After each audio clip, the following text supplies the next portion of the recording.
Auburn versus Alabama. Arguably the most intense rivalry in all of college football. A game that is played once a year in the Southern Enclave, but whose outcome resonates for 365 consecutive days in and around the state. A game in which your most vivid dreams collide with your worst fears. A brother versus brother battle of wills, dividing families and loyalties. Opposites, yet with so much in common. Alabama, the defending national champs, relegated to spoiler this year with a chance to ruin Auburn's dream season. Mark Ingram, the reigning Heisman winner, and Cam Newton, this year's presumptive frontrunner, sharing a stage.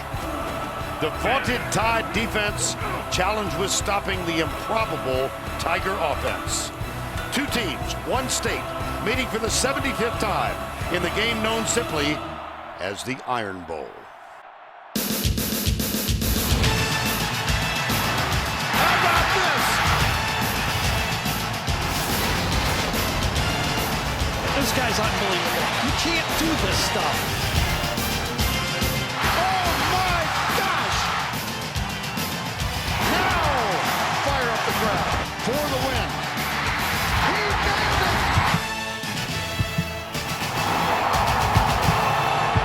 It is a special walk every autumn afternoon, but especially so prior to the last home game of the year. And so, the Tide Walk of Champions is made. On the left, Greg McElroy. In the middle, Heisman winner Mark Ingram. To the right, All-American wide receiver Julio Jones. Their last game at home. On the other side of the stadium, the raucous reception for Cam Newton and his Auburn Tiger teammates. Inside, amidst the sea of crimson and tide, here's Greg McElroy. Quarterback Greg McElroy from Southlake, Texas.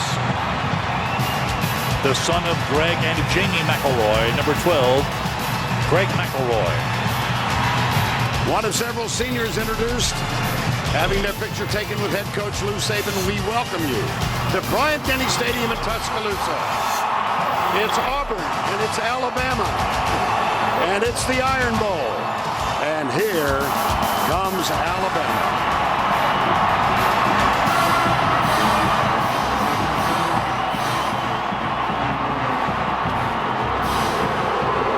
The undefeated Auburn Tigers.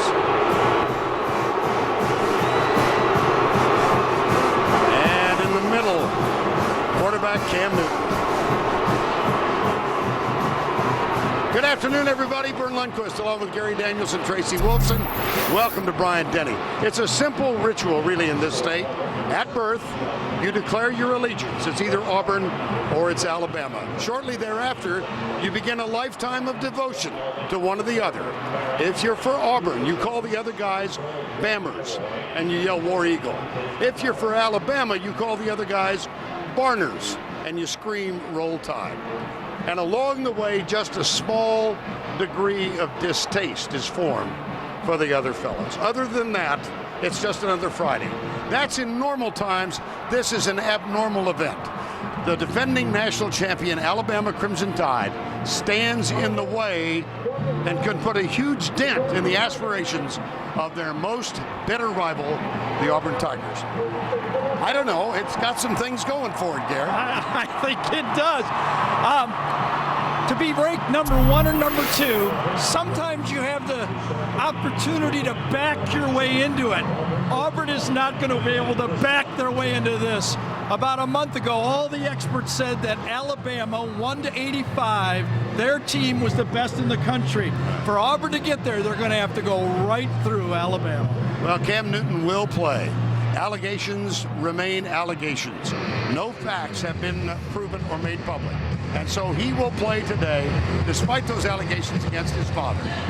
Let's talk about Cam Newton as a football player. He has been able to focus on his game no matter what has been going around outside of the football field. Alabama will catch Cam Newton's A game. He's got it all. We saw him throw against Georgia. We saw him run when he has to. He is the most valuable player in college football. But to win this game, the two lines for Auburn, the offensive line, 4 seniors. They've been through the wars in the SEC. They must have great games. But there's some holes in the Auburn defense, and that means their star, Nick Fairley, must come through. Vern, if we're not talking about Nick Fairley as one of the stars of this football game, I just don't see how Auburn can win the game. Nick Fairley, number 90, must dominate. Well, you and I know a few Alabama fans. They all ask the same question. Can we stop Cam Newton? And if so, how do we stop him? They don't have to stop Cam Newton. They only have to stop him one more time than the other way around. Alabama's offense is going to produce points too because they got stars in the field. The Heisman Trophy winner, Mark Ingram, is finally healthy. He gives them the running game along with Trent Richardson. Julio Jones has to be licking his chops. That secondary for Auburn has holes in it. But you know what? It gets right back to the quarterback. Last year, Greg McElroy produced against Auburn in that last drive and led them to a national championship. Let's see if he can do it again today against this outstanding Auburn football team. All right, Gary, right now let's go down for more to Tracy Wolfson. Well, Vern, let's start with Alabama. 2 key players nicked up. Running back Trent Richardson still dealing with a knee injury, not 100%. And offensive lineman Barrett Jones out with a high ankle sprain. Gary, you mentioned the importance of Auburn's defensive line. Well, Michael Goggins, Mike Blanc will miss the first half because they were ejected for throwing punches against Georgia. That's huge for depth, guys. All right, Tracy, thank you. Auburn won the toss and deferred. So Julio Jones brings it out for the Alabama Crimson Tide, and he does so to the 29-yard line.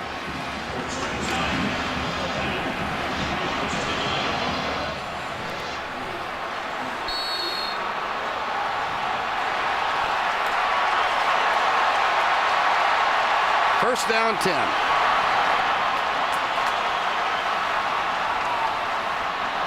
Mark Ingram is the running back. Greg McElroy, the senior, hitting 70% of his passes this year.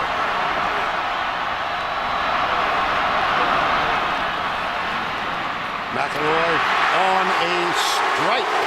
Julio Jones. Well, Greg McElroy, 2-year starter now, national championship a year ago, having a splendid senior season. Over his career, 66%. And in just this season, he's thrown for 17 touchdowns. One off the single-season record, 23-2 as a starter. And you can tell the coaches trust him to start the game out with a pass like that. Second down, 1. Play action. McElroy goes the other side.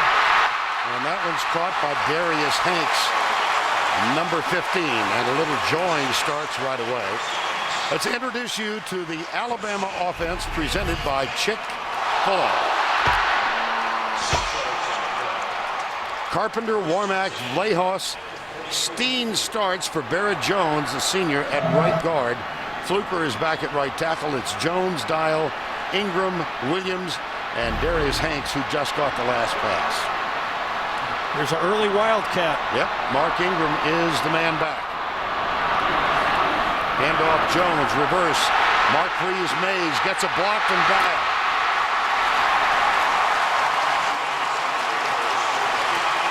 And that's good for a first down. Let's set the defense for the Auburn Tigers.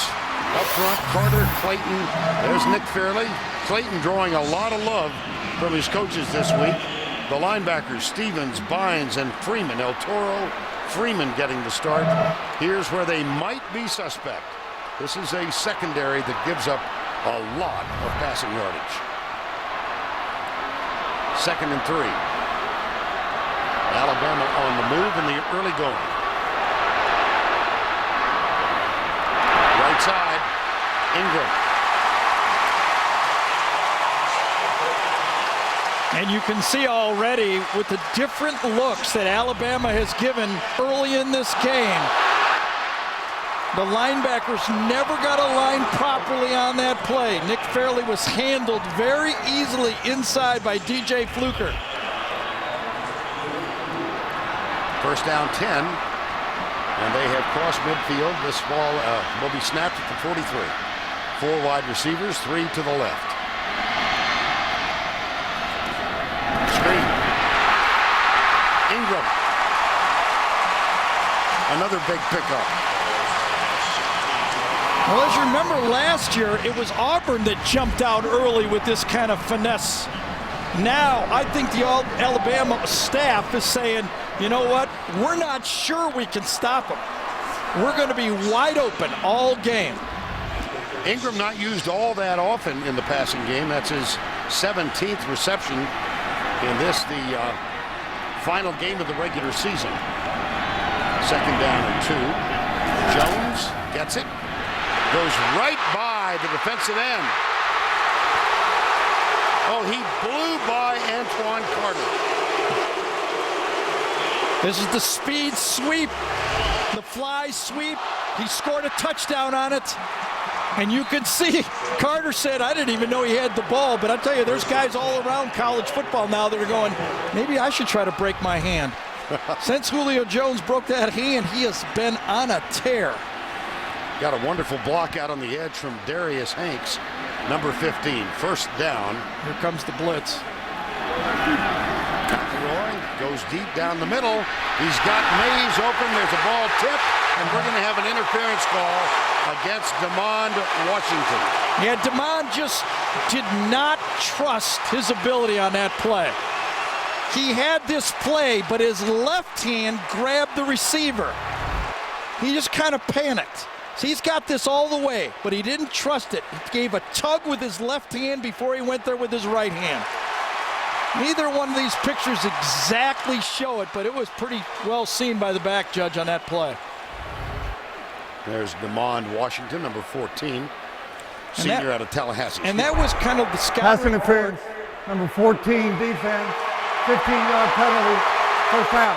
The scouting report on DeMond was, when he's in the slot, he's a very valuable player for them. But when he's outside on the flank, one-on-one on a wide receiver, we think we can attack him. That was the game plan for Alabama, and they went right at him. And that is where he will be now, again, as Earl Alexander, a senior, comes wide to the left.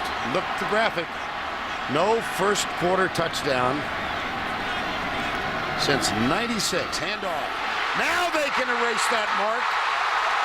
What an impressive drive to open the Iron Bowl, capped by the touchdown run of 9 yards of the Heisman Trophy winner, Mark Ingram.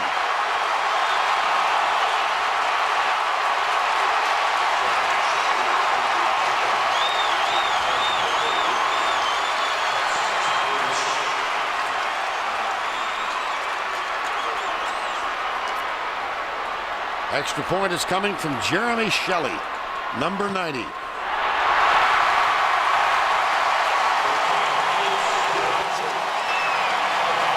You know, the first thing that struck me, no number 90. Nick Fairley is not there. They block down and pull around. Watch how easy it is. Fairley out of the game early. They get a good rub down. Anthony Steen subbing for Barrett Jones, blows him out. And how about that drive? 7 plays. Their quarterback is 3 for 3. 7-0 Alabama.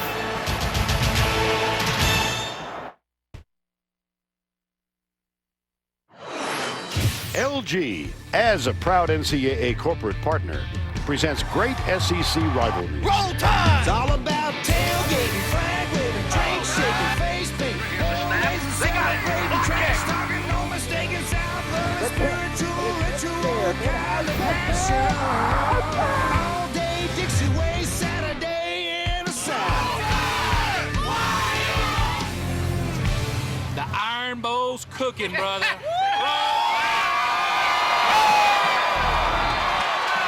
You say, why the Iron Bowl? Well, this game was played in Birmingham seemingly forever. And, of course, Birmingham known as the steel capital of the South. Matter of fact, Auburn made its first trip here in some 99 years back in the year 2000. And they won that game 9-0 in a drizzle. Very frigid day.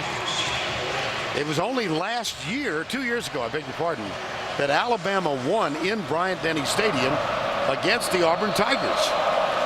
Auburn is 6-1 in Tuscaloosa going back to the 1890s. Here's the kick. Over the shoulder catch made at the 21-yard line.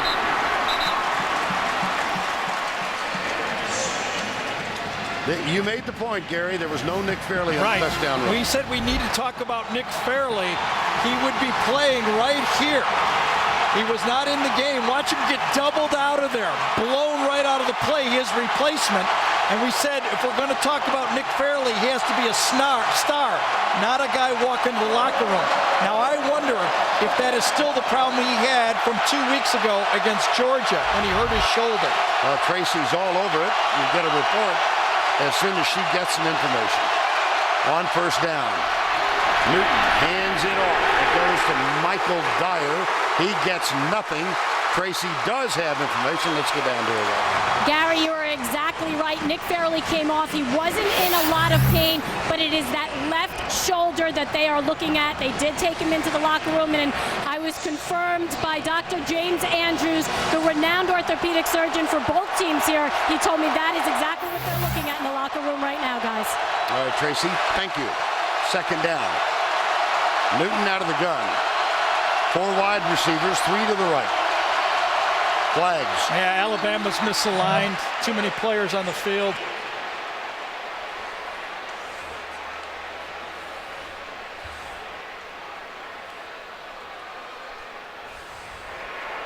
Dead ball, substitution infraction on the defense. 12 players did not leave formation within 3 seconds. 5-yard penalty, second down. Cam Newton, the starting quarterback, has erupted on the college scene. Quite candidly, both on and off the field, but on the field, he has been superb. Superb. MVP. Quarterback draw, Newton. And we'll check the Auburn offense presented by Chick-fil-A. Offensive line has been outstanding this year. En route to 11 wins. Zimba getting his 50th start in a row today. That's an all-time Auburn record. Adams, Smith, Dyer in the backfield. Zachary, Cody Burns, a former quarterback at wideout. Cody Burns was the Auburn starter in this game 2 years ago when the team lost 36-0. 3rd and 1. 4th and 2. Dante Hightower with the tackle. Boy, Hightower hits this one right in the mouth. Watch Hightower. They pull the guard. He goes right back door and makes the play. Woo! The theme for Alabama all week is it's us, it's not them. If we play our game, we will win. On 4th down, here's the senior Ryan Shoemaker. Short punt. Marquise Mays will let it bounce, and it takes a bit of an Auburn roll just inside the 20-yard line. 3 and out for the vaunted Auburn offense, averaging 505 yards per game. They got 8 on their first 3 plays. Dante Hightower.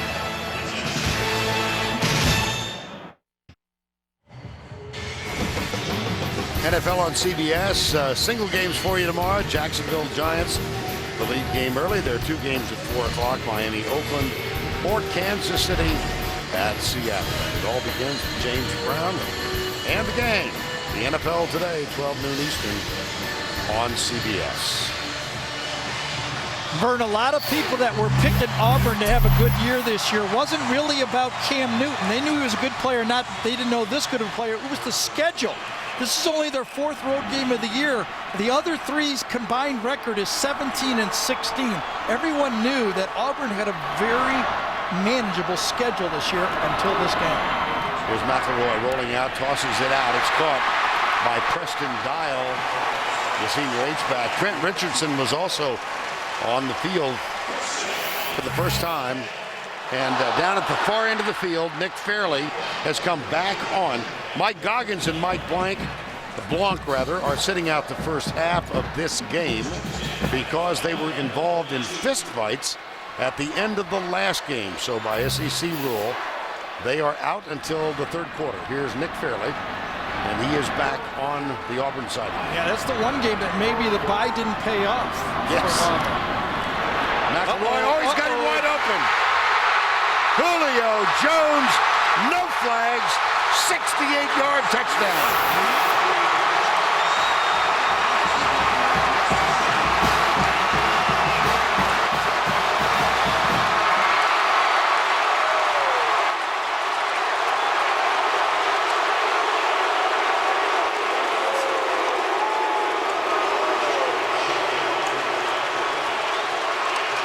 I think something was mentioned earlier about the Auburn secondary being susceptible.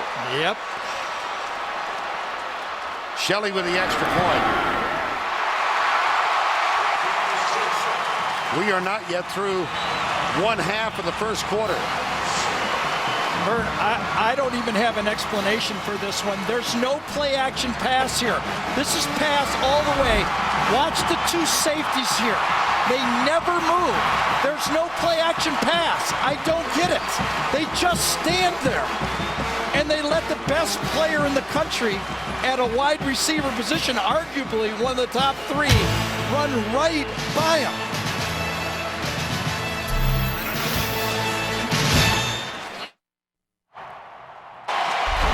Got a sports fan on your gift list? CBSSports.com shop has officially licensed NCAA gear from over 500 schools and get 3-day shipping on every order. Go to shop.cbssports.com. 68-yard touchdown strike. Damon Washington is back to return. So also is Ontario McCaleb. 14-0. And Julio Jones has tied DJ Hall for the most receptions in a single season at 67.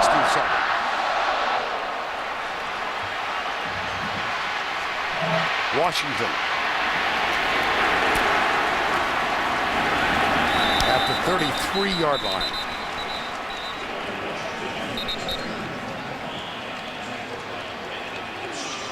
Flag down.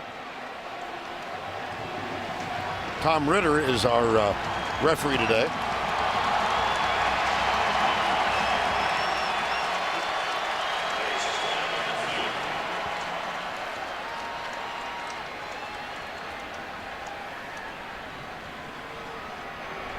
Offside, number 19 of the kicking team. That 5-yard penalty will be tacked on until the end of the run. First down. Now Gene Chizik in his second year as a head coach at Auburn, and deficits not uncommon to this team. 4-2 when trailing by 10 points or more under Chizik. It's happened 3 times this year, including in their last outing when they trailed Georgia 21-7. And just a flip-flop of last year, remember in this game, it was Auburn that was ahead 14-0, and Alabama fought back. Here's Newton. Well, there's stop number 1. And guess who? Marcel Darius. Darius is lined up at defensive end right there, and he's got to stay and play the quarterback. You can let everything else happen for Auburn. Anybody else can beat you if you're Alabama. If you're a defensive lineman, you do not run past number 2. Newton with a lot of time. Now he has no time. Courtney Upshaw.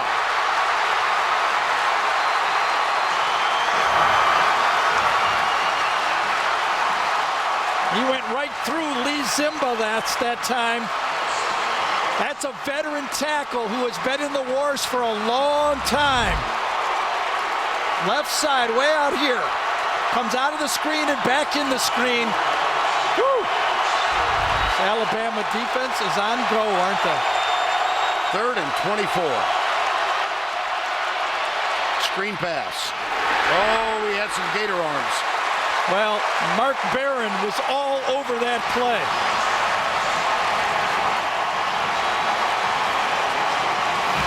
Vern, I've been coming here, for 5 years. I have never heard it this loud. I mean, as fired up as the Alabama football team is, I think the crowd's more fired up. Well, the expansion this past offseason increased capacity here to 101,000 plus. You can imagine that it is filled beyond capacity today. Here is the punt. Second time for Auburn, 3 and out. We'll see if Nick Fairley comes out here because he's been out for 3 plays. Alabama has scored 2 touchdowns.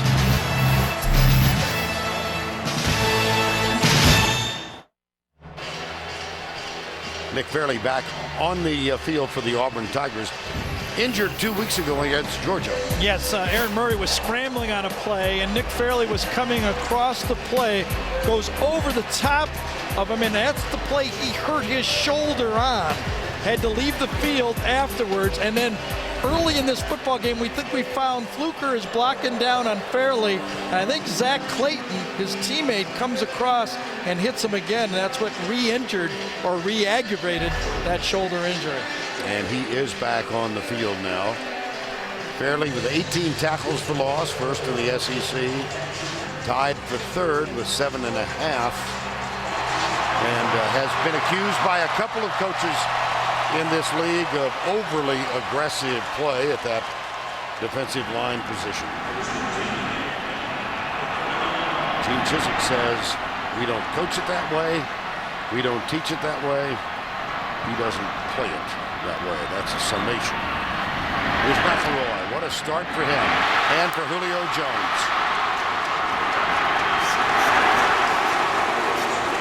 Craig Stevens makes the tackle, but I think Julio might have leaned out and got you dead. A first down.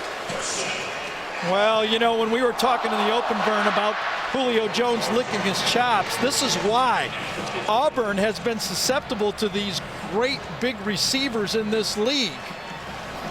You talk about the guys that earn their yardage in this league. I almost said earn their money. You did almost say that, didn't you?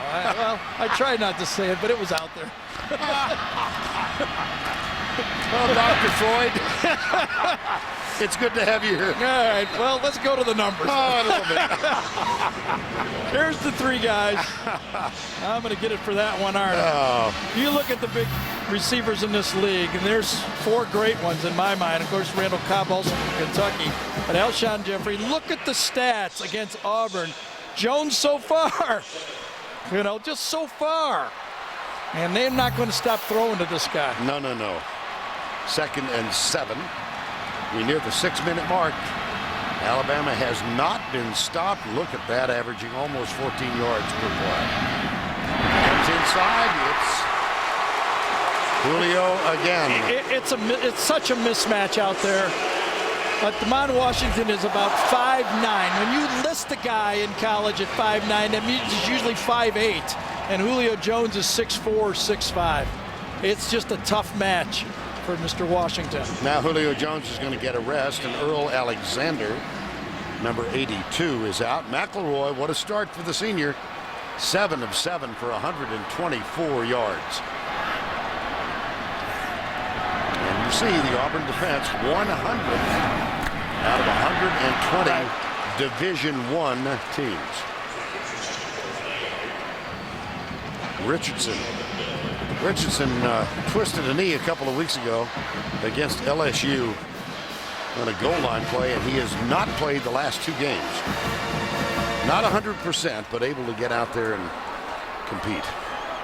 Yeah, I saw him in practice. I thought he looked good in practice on Wednesday, I guess it was. Everything's kind of cockeyed here because of the holidays. Darius Hanks goes wide, a little confusion, and Alabama is going to have to call timeout. That's their first. The Iron Bowl from Tuscaloosa. It's been all Crimson Tide so far.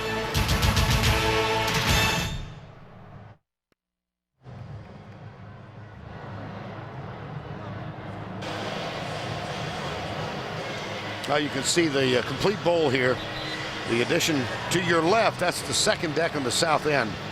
And I think that it has made this one of the most beautifully symmetrical football stadiums in the country. It's become an aesthetic delight, and the volume of noise can make it a tough place to Alabama might not win the championship in football. They're going to win it in attendance for the first time in 37 years. They're going to knock off Tennessee, averaging 101,821 this year, number 4 in the country. In the SEC, here's Trent Richardson in at the Wildcat spot, and he picks up 1. So the first 3rd and long now for Alabama. And now this is when the front 4, this is the green light spot that coaches talked about, that front 4 for Auburn. They have been making a difference. Fairly, the defensive ends, they've been able to put pressure on the quarterback. Let's see if they can do it in 3rd and 8. They must put pressure on McElroy. 2 receivers right. That's Darius Hanks, who starts in motion, now comes back, number 15. Blitz. McElroy got him. Nick Fairley. Telling you, he doesn't do it. Oh, he's going to get it. He's going to get a celebration penalty. He has been targeted.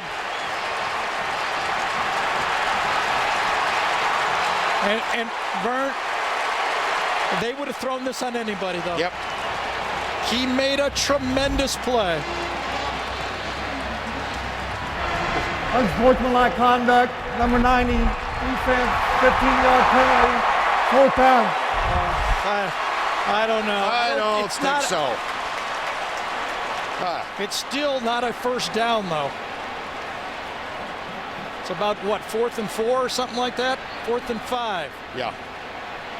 Well, I'm not so sure about the excessive nature. No, I thought that was a pretty good play. Yeah. I thought he was. It's right on the hairline, though. But he's got a spotlight on his forehead. Yeah, you're probably right. 4th down. 4th and 4. McElroy, nobody open. Hit as he lets it go. It is caught. Marquise Mays. Boy, at that time, McElroy went to about his 4th receiver on the play. He was looking to the right all the way, and when he started to run, the defensive back went to him on the play. Went to the quarterback, and there's the throw. Let's see, you only need 1 foot, remember? Yes, he got it. I think it was Nico Thorpe that left the receiver and went for the scrambling McElroy, and that's when McElroy made the throw. On 1st down, handoff, tackle at the line of scrimmage. Trent Richardson, and this was El Toro Freeman, number 21, who's getting a start at linebacker today. It's a really fine line now for Gene Chizik with Nick Fairley. He doesn't want Nick Fairley to lose his aggressiveness because he needs him to get those sacks. So he had to talk to him. He had to say, play smart, play aggressive, but play smart. He can't have him slow down. 2nd down. Ingram back in. Quick setup inside. Julio Jones. 1st down at the 12-yard line. Nico Thorpe, number 11. McElroy is 9 for 9. Ted Roof, the defensive coordinator, tries the bear look this time. And that time it was Zach Clayton, number 98, that got in there with the pressure. But on a 3-step drop, and number 8 to the outside, that's almost a gimme. Julio Jones, 5 catches, 108 yards, 1st down 10.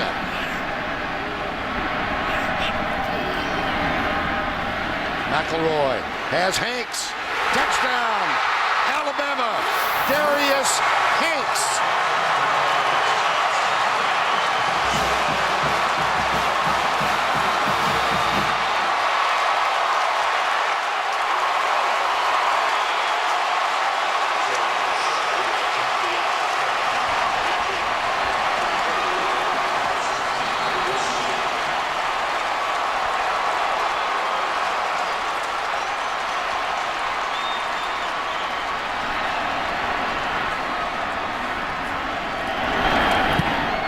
Shelley with the extra point.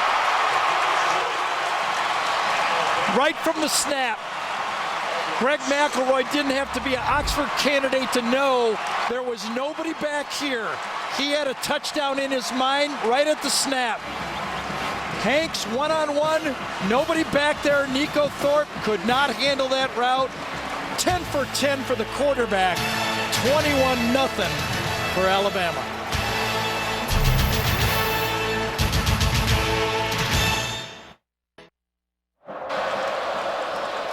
.21 McElroy, 10 for 10. And let's think back. Remember, Nick Fairley had the sack, would have produced the punt. He gets up, gets called for the unsportsmanlike conduct, gets a 15-yard penalty. Alabama hits the 4th down play, and then the pass to make it 21-0. Greg McElroy has started this game out 10 for 10. 156 yards thrown in the first quarter. Gary referenced the Oxford situation. Greg McElroy was a finalist, one of 12 in this region for a Rhodes Scholarship. He was informed last Saturday that he did not get the Rhodes, but not on his mind right now. That fumble against LSU cost him, I think. Guy had some ties to the football. Actually, we're told it went to the two in this area, went to a Harvard grad and a Naval Academy grad. Here's the kickoff. This will be Washington, near side. Not much. Now let's go back to the studio for this John Hancock update. Vern, in the backyard brawl, West Virginia's Geno Smith had 3 touchdown passes. Here's one of them to Tavon Austin, 35-13 the final. The win opens the door for UConn to control its destiny in the Big East, but should they lose one of their 2 remaining games, the Mountaineers need only beat Rutgers next week for the Big East title. Back to you. All right, Tim. Just off the top of my head, I know that this Auburn team was down to Clemson. No, this is the biggest deficit of the year. I'm trying to say what the others were. 17, 14, and 13.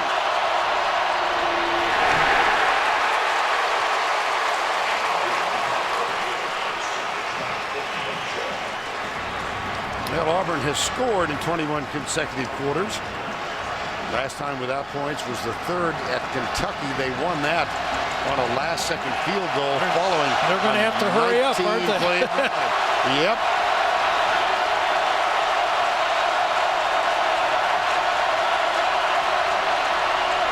Option. Ontario McCaleb, stiff arm.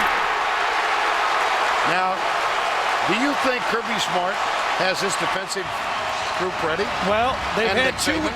This was the whole matchup of this game. Right.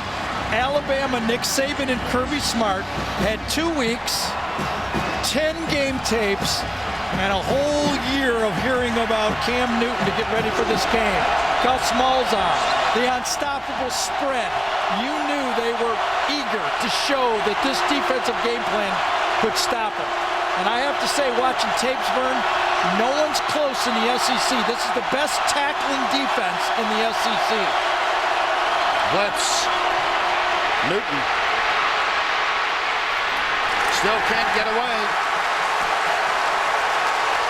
That's advisable. Tackling from behind. Will Lowry got him. Yeah, Marcel Darius, though, put a big pressure on Cam Newton first. See if you can see. Inside. C.J. Mosley came inside. Darius got his hand on him, and Will Lowry got the cleanup. 3rd 3 and out for the Auburn Tigers.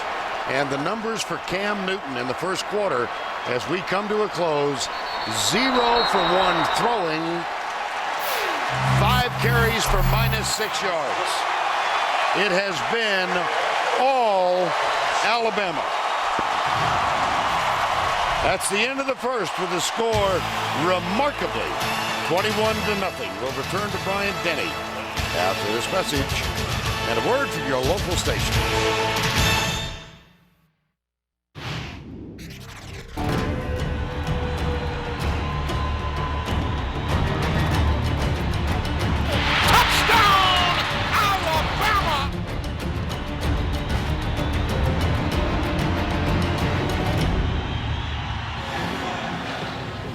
indeed. Touchdown, Alabama. Eli Gold, the radio announcer for the Crimson Tide. There have been 2 more beyond that.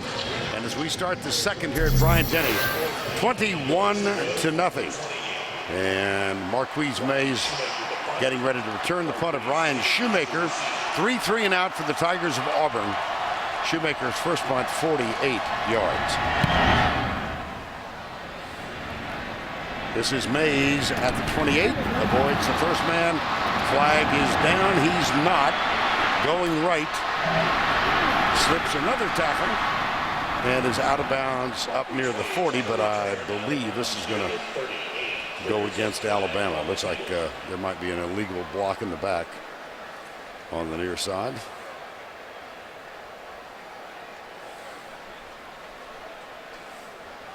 Does not appear Saban is happy.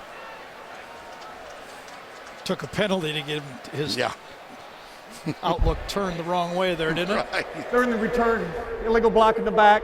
Number 24, the receiving team. 10-yard penalty, first down.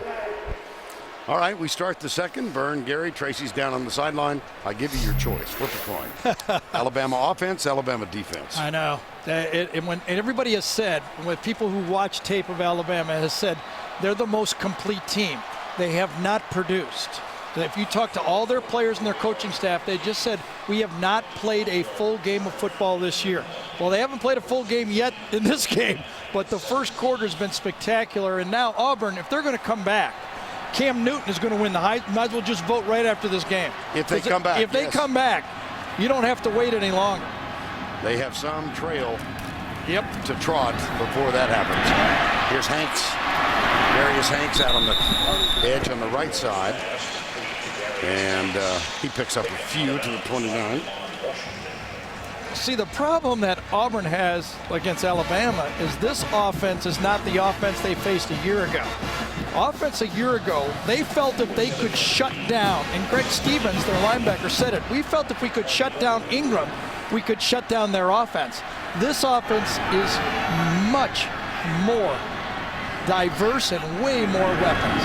Here's a toss to Ingram. You know, Mark Ingram was among those who said to us yesterday, we have not played a complete game, and was looking forward to this one. He actually has a little motivation to play well in this one, despite the Heisman that he won a year ago. In the Iron Bowl, he was held to 30 yards. Right. And it's been, by all measures, all standards, a disappointing season for Ingram. He sat out the first 2 games, having had knee surgery. Look at the quick huddle here for Alabama. They're right up close. Jones goes to the right side, and McElroy is split wide left. Please throw him the ball. Ain't gonna happen. No, never. Out of the Wildcat, Ingram.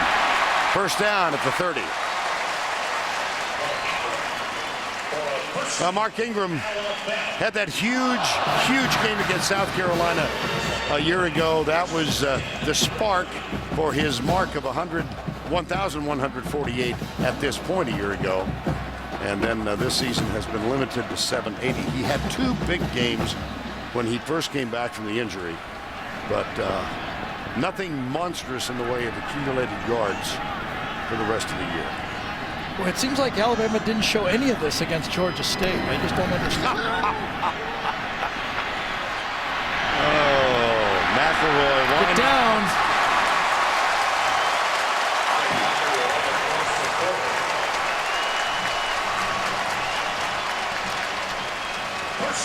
The most underrated part of his game is his ability to sense pressure, scramble, and make plays. Not, game-changing plays, but chain-moving plays. We saw it in the SEC championship game against Florida when he made those plays. Well, take a look at him. He's probably not going to have a career in the National Football. But he could be your boss someday. He's going to own one. There's no doubt, and that's his aspiration. Ingram.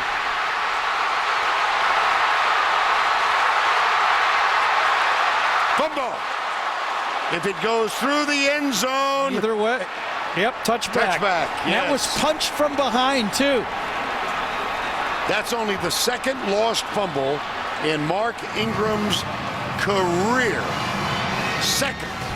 Antoine Carter, number 45. He's right here. Watch him chase this play down.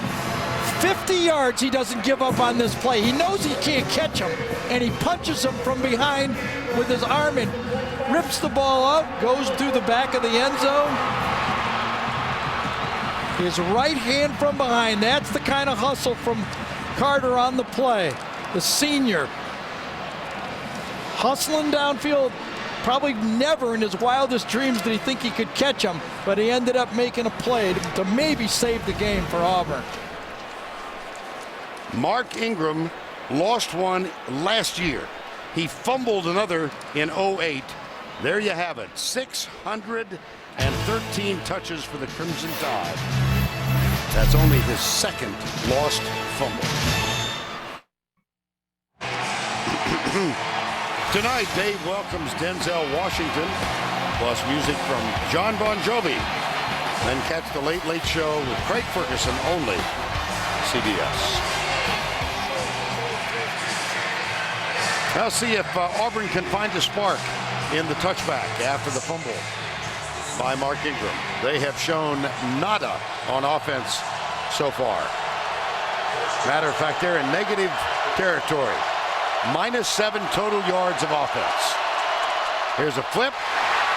Is that a forward pass, or that is incomplete?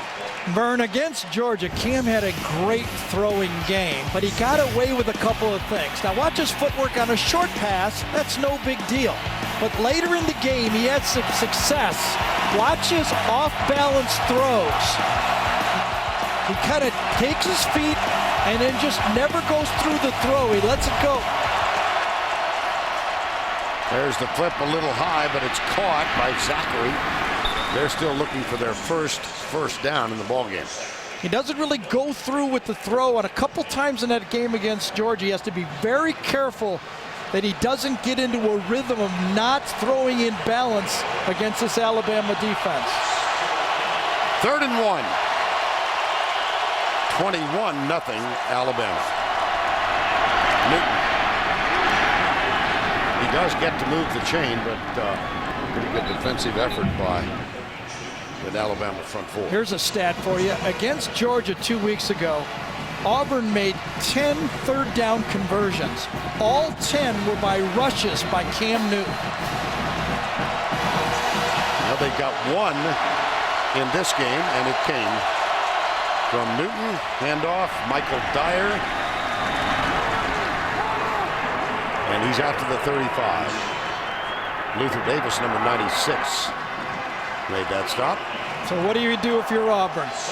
You got shocked, you got slapped in the face, and you're still facing a very solid defense. 2 weeks ready for you. You just got to do it slowly, 1 first down at a time. Reverse. Zachary. Everybody stayed at home for the Crimson Tide. Luther Davis is there. Gentry is there. And it's a loss on the play. Well, I'll tell you, it's like this Alabama defense. Not only are they beating the offensive line up front, it seems like they're in the huddle half the time. I mean, they're doing more than just making piles up front. That defensive line for Alabama is winning against these seniors for Auburn. Newton, pressure, finds a man open, and he drops it. Terrell Zachary had it right in his hands with at least 10 yards of open space around it. I tell you, Cam Newton dodges the blitzing. I think it's Lester that was blitzing, and then he throws a jump pass. Look at the jump pass right there, just going the other way against the momentum of Zachary, and he drops the ball. Ryan Shoemaker is on to punt. Marquise Mays. He would have made a first down, too. There was no one there.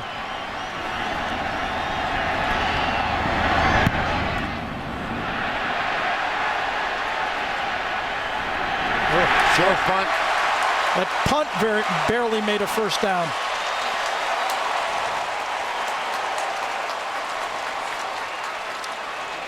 .21 yards on the punt. CBS Sports coverage of the Home Depot SEC will continue after this word from your local station.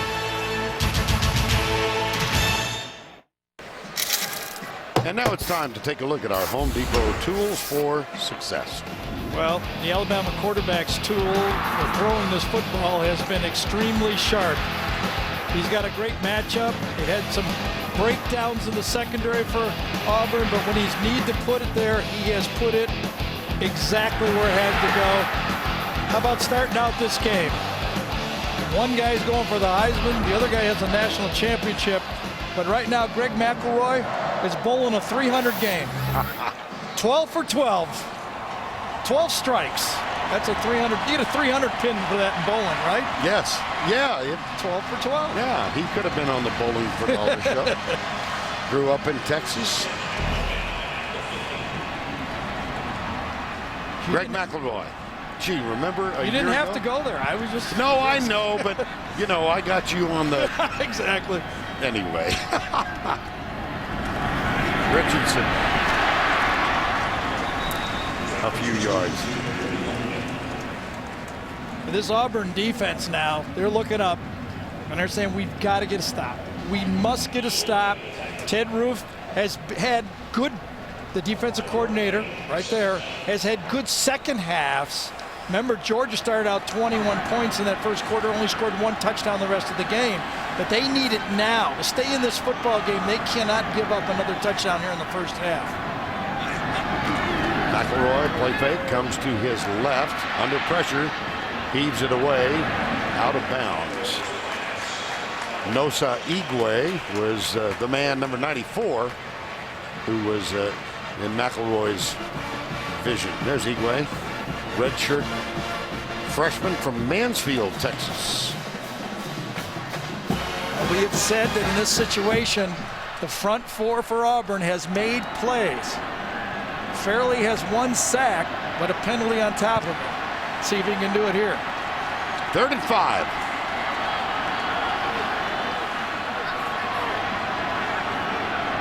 Jones, top of the screen. Bump and run action against him. McElroy under some pressure. Steps up. He's got a man open. It's Julio.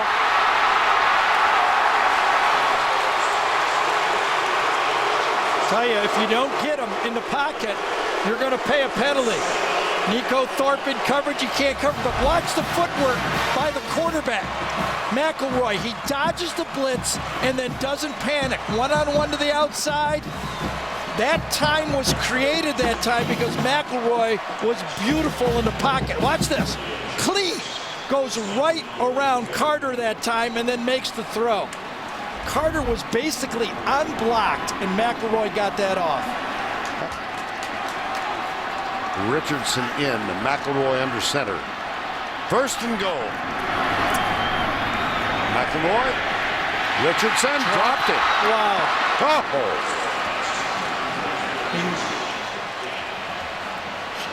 That shouldn't count if you got a streak going like No that. kidding. Shouldn't that be somewhere else? Shouldn't that be an error? Still got a no-hitter going or something like that? Gee, man.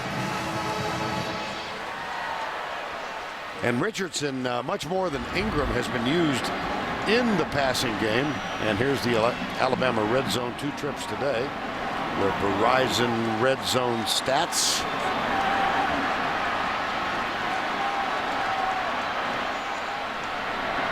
Wildcat.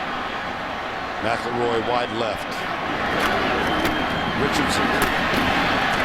I'll tell you, Nick Fairley got the penetration that time to make the play. This could be a huge stop. A drop on first time by Richardson, and watch Nick Fairley, number 90, get inside penetration. He's right here. Blocked down, doesn't get to him, crawls forward and throws himself on the play. Yes. Couldn't get it cleared fast enough. Sorry there. Josh Bynes came up to clean it up, and now it's 3rd and goal.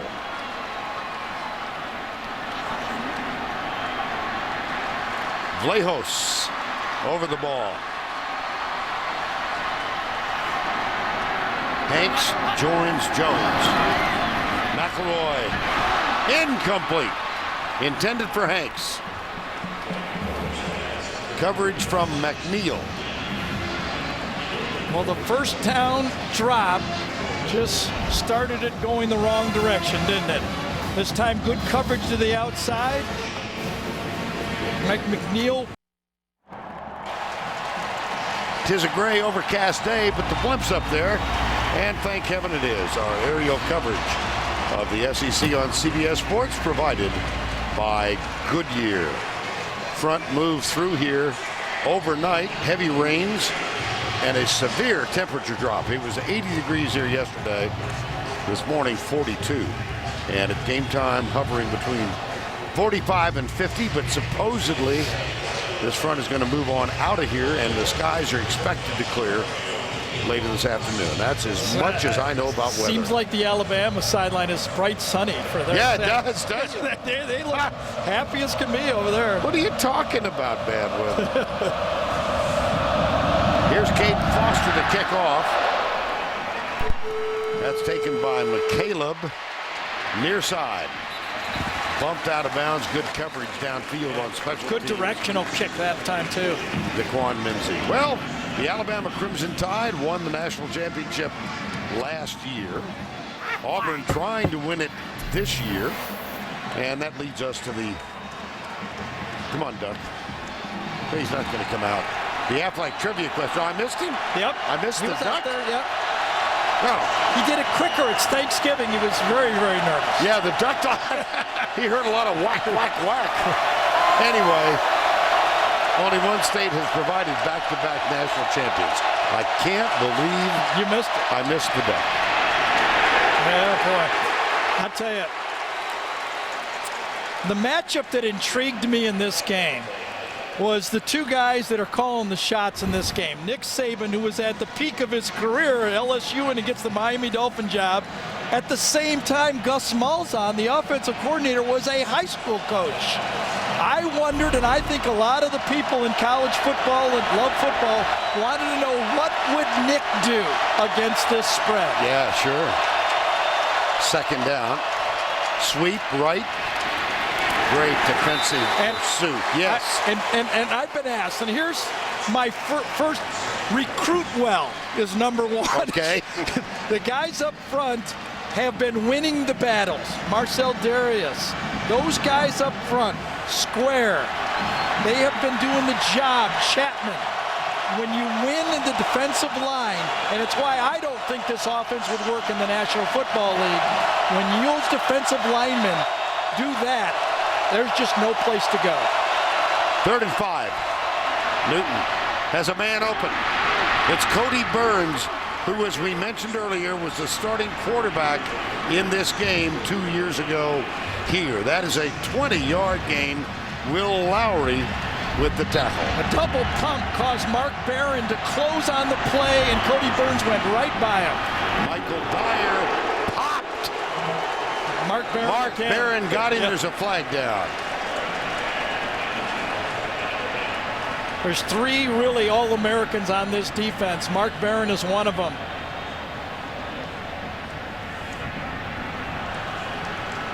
Substitution. Was it Chapman coming in late and Will Lowry going off the field late? Oh, Mark Barron. Wow. That is a form tackle. I think Chapman 99 was coming on and 29 Will Lowry was coming off, and then you got a quick snap by the Auburn offense. Nick Saban is out on the field. On the defense, 5-yard penalty, first down. Auburn is allowed to quick snap if they don't substitute, and they did not substitute on that play. First down.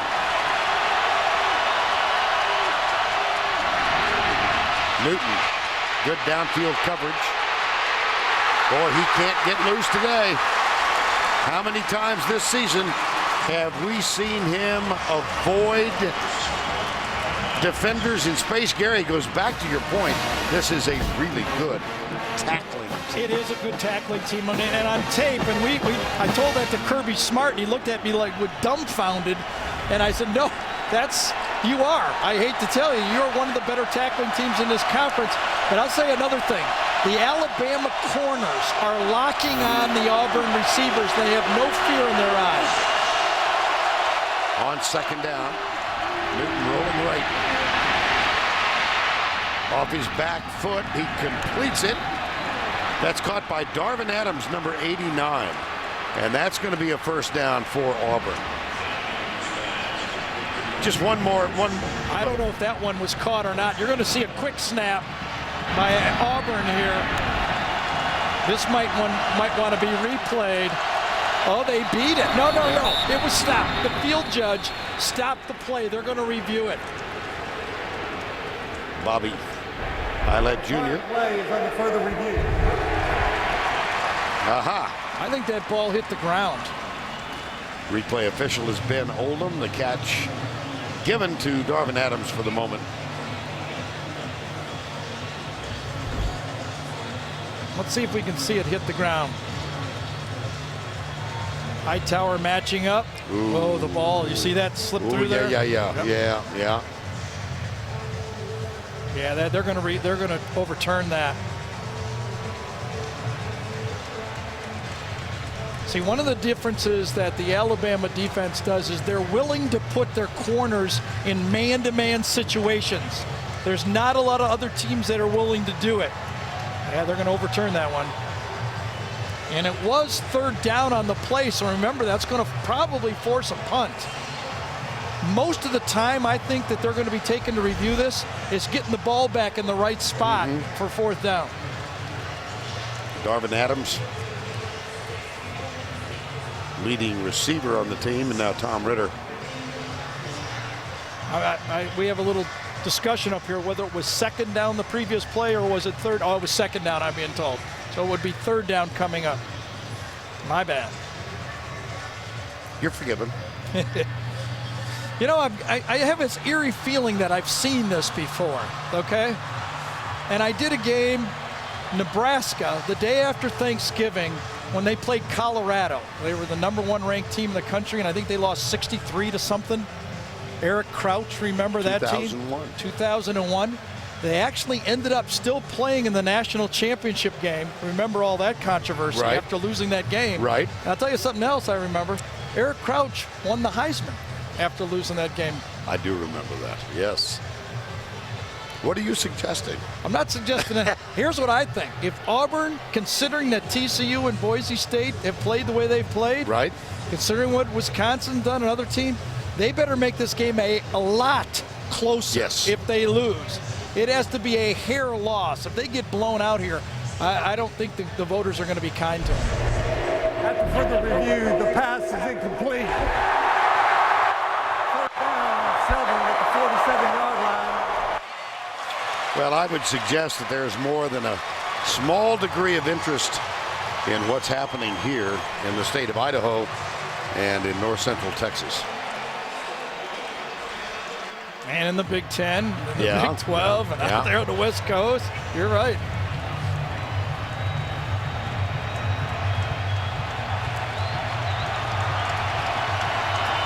So it's second down.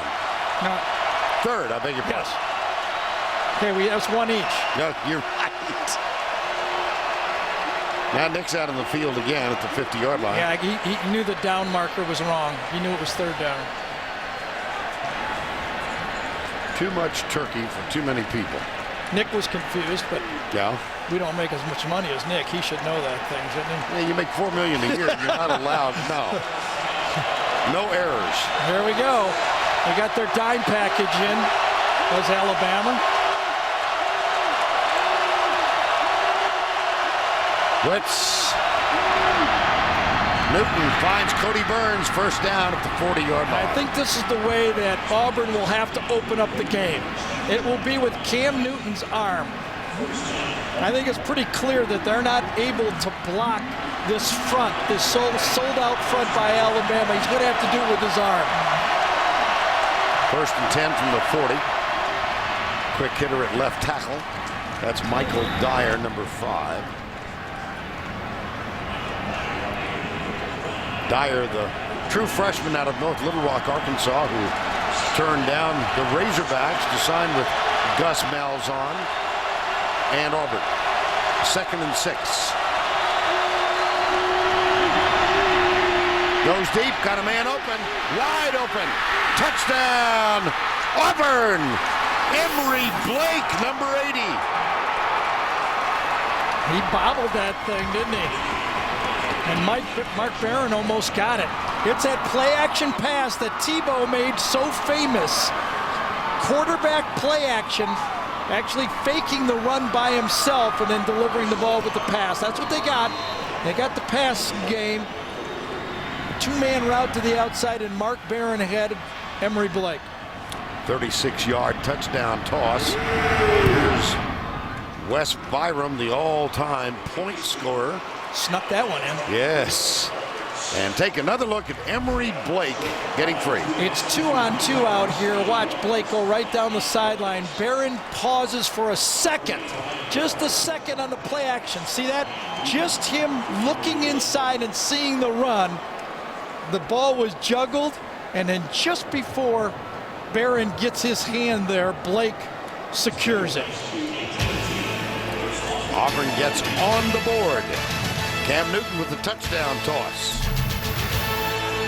24-7. More SEC action for you tomorrow, 3:30 Eastern time up in Little Rock. Significant SEC West battle. The 5th-ranked LSU Tigers against the Arkansas Razorbacks. And guess who's going to make a guest appearance on the pregame show tomorrow? Mr. Danielson, safe travels. I heard Brando's ready for me. I have to do some prep work for this thing tomorrow. That could mean any of several things. No, but Brando, you know, he's that TCU, Boise State guy. So. Yeah, okay. And I don't doubt for a moment that you've done your homework. I had this little iron bowl thing in between.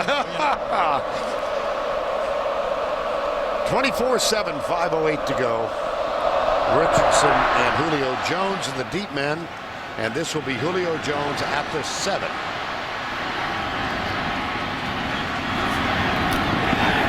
Kind of unusual to see your all-star wide receiver back there returning kicks. Well, he's the off guy, but they kicked it right to him, didn't they? You know, here it is right. Oh, I'm sorry, we got an answer first. I know you're standing by for this. I caught the duck. The only state with 2 different national champions in consecutive seasons, it would be Tejas. TCU, Davey O'Brien, the quarterback, 1938. Texas A&M, John Kimbrough, the star, 1939. Cam Newton, by the way, is one of 3 finalists for the Davey O'Brien Award this year. Kellen Moore, Andrew Luck, the other 2. Oh, boy. That one floating around up in the air. Yeah, that was a great defensive call that time by Ted Roof. He had everybody at the line of scrimmage, but dropped one of his down linemen. Greg McElroy never saw it. He was lucky to get out of this. Watch, see Josh Burns right there. He was lined up as one of the down with his hand down, and he came back to make the play. McElroy gets rid of it to Dial, but Dial is upended as he gets to the 25. Boy, McElroy had a defender right in his face. Antoine Carter, number 45. Yeah, a little bootleg action. It's a sneak route to the outside. Dial gets it. Off the boot. This is a big stop right here. Yes, Remember, it is. Auburn gets the ball back to start the second half, and they also get 2 starters, 2 important backups on the defensive line in the second half. 3rd and 7. Blitz. Caught. First down at the 35-yard line. Darius Hanks, number 15. I'll tell you, Julio Jones' importance just to the outside of this. A little square out, throw right here. But because Julio Jones has been having such a good game, inside Damon Washington didn't let him go, and that created the spot. Julio going to the outside, Damon Washington stayed with him 2 steps too long, and that created the hole in the zone. First down 10. Ingram alongside McElroy. Quick flip right side. Julio Jones, 7th catch. Great block outside that time. Darius Hanks. I'll tell you, Julio Jones. This ball floats out there, and watch Hanks make the block. Number 15 throws and takes down Washington, and then he skips through. Right through Craig Stevenson's arms and into the secondary, and Julio Jones is having a monster, isn't he? Oh my goodness, he's already at 174 yards. Could see it coming. 7 catches. McElroy has thrown for 300, and we're still early in the ball game. This is Ingram.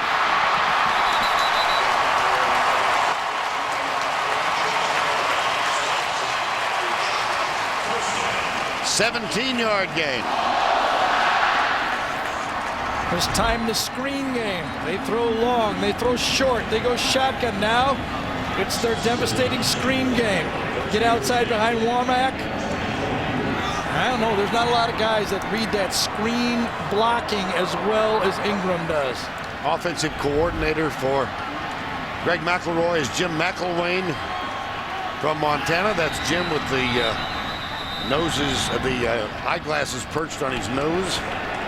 I think back to the conversation we had with him last year, and he was concerned that perhaps the job of Alabama quarterback was too big for Greg McElroy. Yeah, he was wrong, wasn't he? Yeah. Greg McElroy has stepped up. And he's admitted that he was.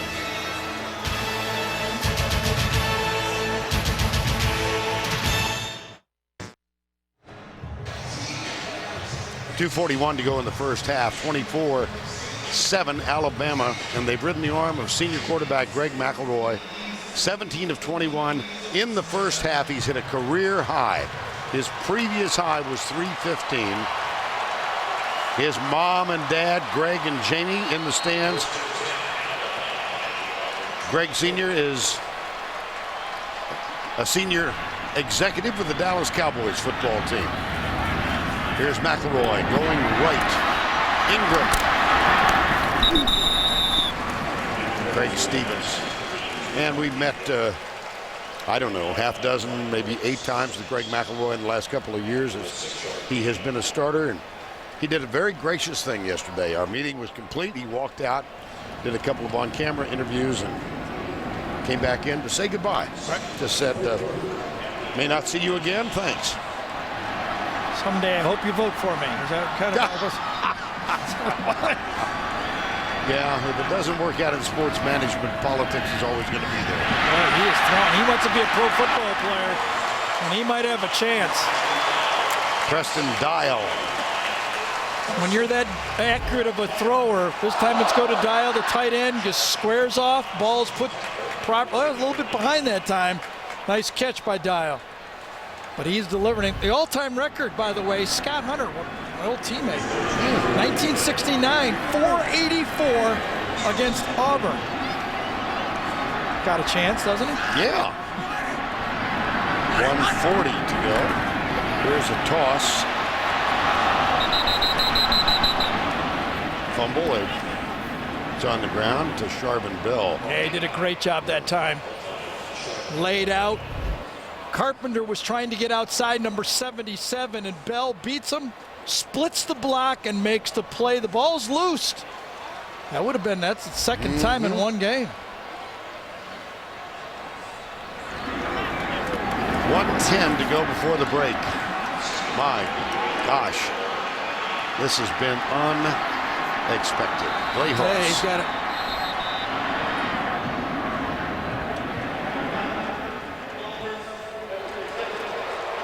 Might be a good timeout, because I was just going to point out that he's got Washington on Julio Jones, a complete mismatch out there.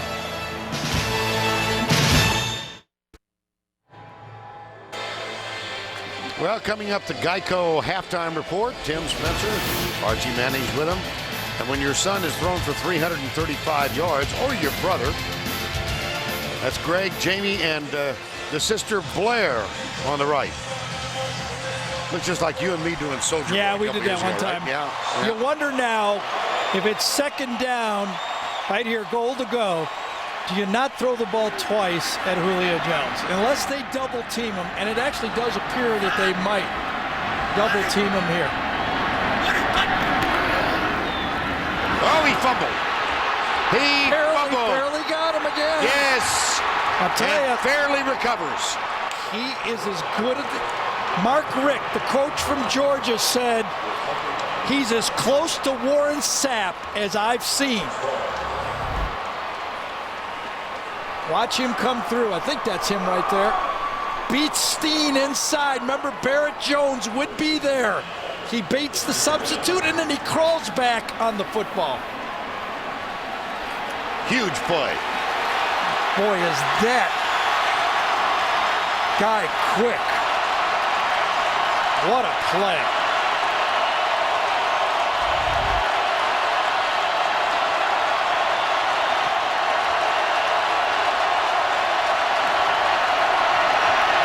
Newton back. Got a man open. Darvin Adams. Little tap dance on the sidelines. Move the chain. I asked Gus Malzahn about Cam Newton. I said, Gus, if he was in a spread passing attack, could he lead the country in passing? And he said yes. 49 seconds to go. Auburn with only one timeout remaining. But even the denial of points by that fumble recovery. Twice down there. Drop pass by Richardson and a sack. Remember, he had the big stop previous, too. Right side, tipped. Drake Kirkpatrick, and then the pass is caught but out of bounds. Yeah, that was a great play by Darvin Adams right there. Small windows, they have to be thrown in here. Kirkpatrick tips it. Adams stays with it.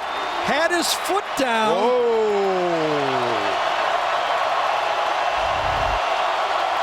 We're going to look at it. The answer apparently is no.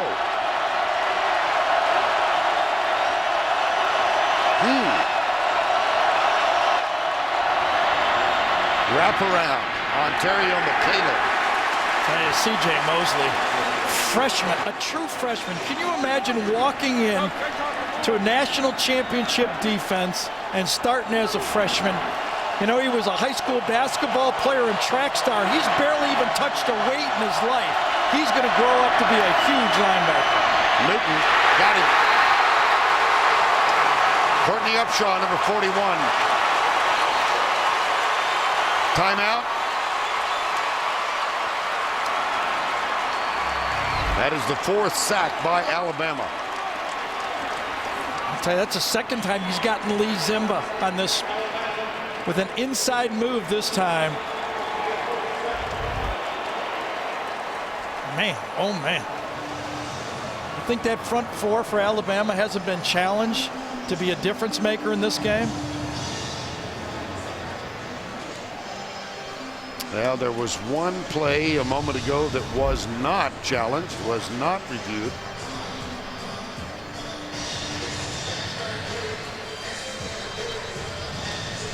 I'll tell you, I would have wanted to take a second look at that one. Absolutely. That shot we had right there was pretty clear. Kirkpatrick does a wonderful job getting his hand on it, but look at Darvin Adams. Concentrating one hand, he knows Lowry's going to put one on him, a hit right on the end of the play.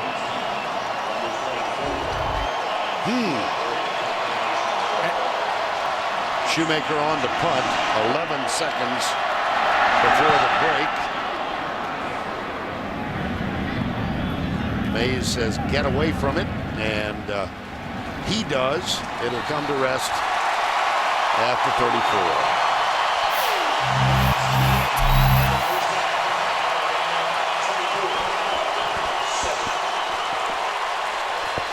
McElroy and Julio Jones were brilliant in the first half, leading to a 24-7 Alabama lead. But Nick Fairley's fumble recovery after the sack of Greg McElroy denied Alabama another scoring opportunity. Here's Tracy and Gene Chizik.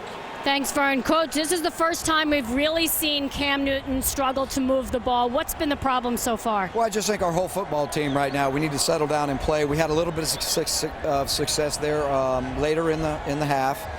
We got to settle down. We got to figure out what adjustments we need to make. Defensively, we're giving up too many big plays, so we got to go get it figured out. You mentioned the big plays on defense, and we talked before the game about containing Julio Jones, and you said that would be key. So what do you need to do in the second half? Well, we're going to have to find some ways to double him, to play hard on him up front and play somebody deep over the top. We just got to get him under control, and we got to tackle better.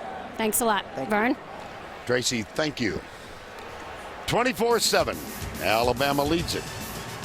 Let's go back to Tim Brando in our New York studios. Okay, Vern, coming up.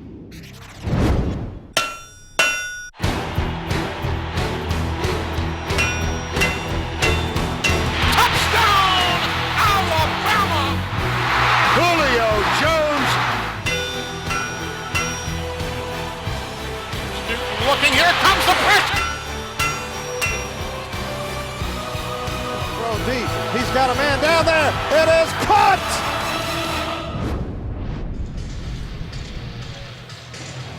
And this is the 75th playing of the Iron Bowl. First in 1893. Let's go down to Tracy moments ago. She's with Nick Saban. Coach, as Auburn team comes in, #1 in the SEC in rushing, negative 10 yards in this first half. How have you been able to limit Cam Newton and what they can do? We've just done a good job up front, but you know, they're a good team. We've got to keep adjusting to what they do, and we got to keep playing on the line of scrimmage and doing a good job of tackling. But we got to eliminate the big plays, and we got to take advantage of our opportunities when we get the ball in the red zone. Thanks a lot. Good luck in the second half. I gather he wasn't too happy with those fumbles and that big drop pass. Yeah, I mean, there's 3 more times that touchdowns could have been scored. As bad as it is for Auburn, it could have been worse. Yes. Right? Kate Foster, number 43, getting ready to kick off. On your left is Ontario McCaleb, and there is DeMond Washington, 1 kickoff return for a touchdown this year. That of 95 yards. 24-7. Vern Lundquist, Gary Danielson, Tracy Wolfson. Third quarter underway. At the 10, Washington. And he moves it out across the 30 to the 32. Well, what do you think? Can Auburn get back? I was out at practice Wednesday, right, and my old coach, Joe Pendry from the Cleveland Browns, told me this. He goes, Gary, it's blocking and tackling. No matter what the formations are, what happens. And in this game, Alabama has blocked better and tackled better so far in this football game, and that's why they're dominating so far. This Auburn veteran offensive line must do a better job up front. Cam Newton will be throwing, but they can't allow that penetration. There it is again. Oh, boy.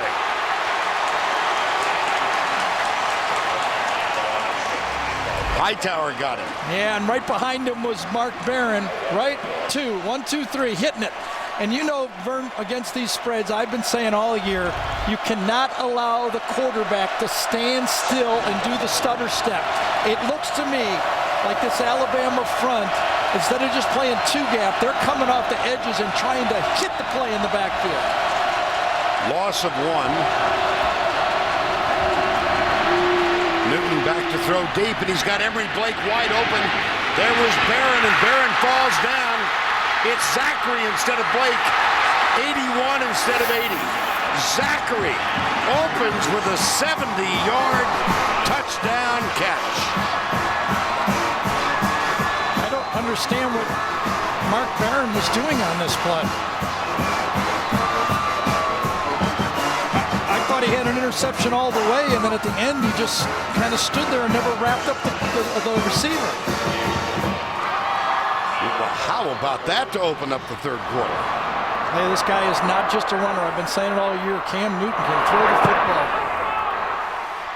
Now you have a football game. Bottom of the screen, Barron goes to center field and then adjusts to the ball. Just overran it, never found the football. And what a great job Zachary did concentrating on the ball. You see Barron overran it, misjudged it, and Auburn's back in the game. Darrell Zachary's 70-yard touchdown catch has carved 7 off the deficit. as Auburn tries to come from what was a 21-0 trailing. They have come back against West Virginia in 09 and 3 times this year from Clemson, South Carolina, and Georgia. And they're trying to climb out of an even deeper hole today. Yeah. I've been saying all week I thought it'd be a high-scoring game, but it's going to be, if Auburn gets in, it's going to have to be a real high-scoring game. Wes Byram will kick off.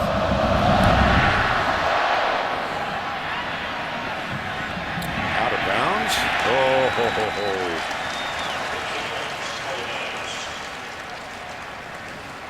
One more look. D. Milliner is playing corner on the play. Down here is where it happens, but watch Mark Barron's action on the play. Play action pass, he takes the tight end for a while and then gets past the wide receiver right here. Goes back for the wide receiver. Now the ball's in the air. I thought he's going to eat this pass up all the way, and he just kind of overruns it. And as Nick Saban said to Tracy not 2 minutes ago, we can't give up the big play. That's a big play. McElroy at quarterback. Mark Ingram is the running back. On first down 10, the sun starts to peek through the clouds. Ingram to the 45 after that out-of-bounds kickoff. Let's take a look at first half trends. Well, it's going to be all Alabama, obviously, when McElroy started out so hot. Career high in the first half, obviously. Cam Newton, known as a runner and passer. First half, he was mostly a passer, but not the yards you expect. Auburn's rush game. So hot. Consecutive 300-yard games, -10. And, of course, Julio Jones has been a mismatch. Marquise Mays in motion. McElroy throws it behind him. Nico Thorpe, number 15, defending, and he had a better shot at the ball than did Mays. Third down.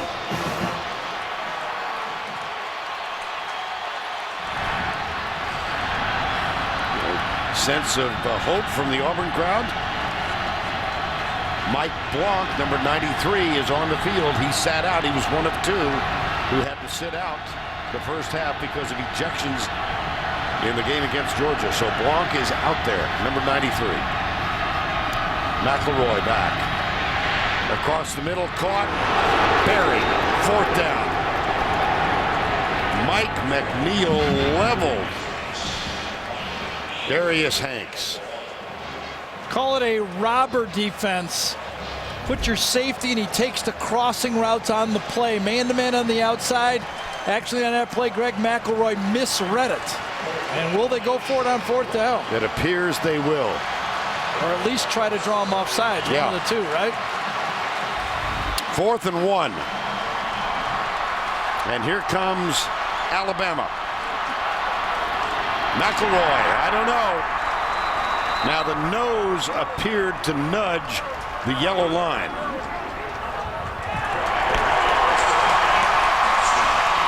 First down.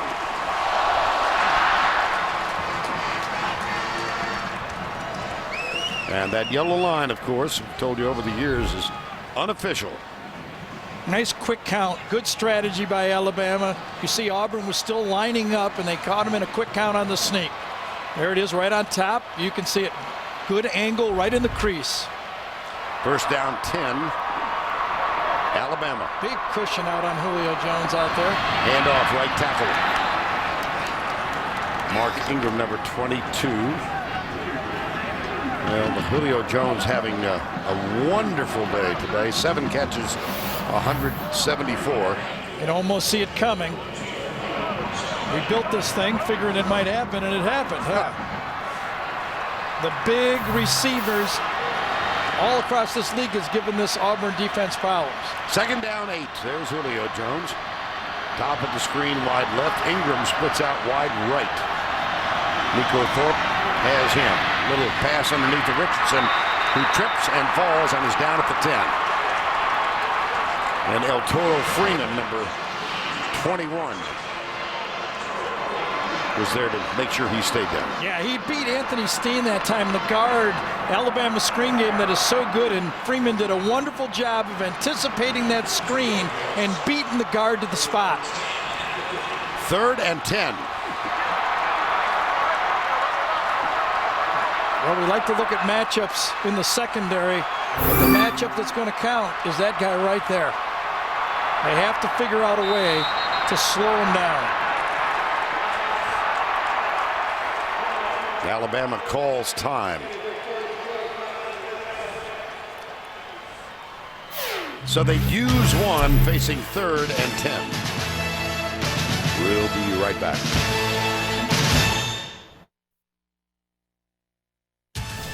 The Home Depot SEC on CBS is sponsored by TIAA Creft. The Home Depot, Chick-fil-A, and by Liberty Mutual. Got a view from overhead of Bryant-Denny Stadium over the avenue to your left. That's Paul Bryant Drive. Aerial coverage of the SEC on CBS Sports, provided by Goodyear. There have been some missed opportunities for the Crimson Tide here. First play was made by Antoine Carter, number 45. Remember, he pops the ball loose, goes out of the end zone, or recovered in the end zone by Auburn. That was one save. The drop pass by Richardson. And Nick Fairley stopped the running play after that and then got a sack and recovered his own fumble. He caused fumble on the play. Big stops by this Auburn defense, and if they get another one right here, they're going to get back on the field with only a 10-point game. 3rd down 10 right now. McElroy looking deep left side for Hanks. It's tipped and incomplete. That was to Sharvin Bell, number 22. Well, he had one-on-one to the outside. DeSharvin Bell just beat him. Ball was thrown behind again. That ball was thrown behind. McElroy would have got that out in front of him. That would have been a complete pass. But that's what happens when you go man-to-man. You force a perfect throw, and he didn't get one. Cody Mandel is on to punt, his first today. And Quindarius Carr, number 9, is perched at the 10-yard line.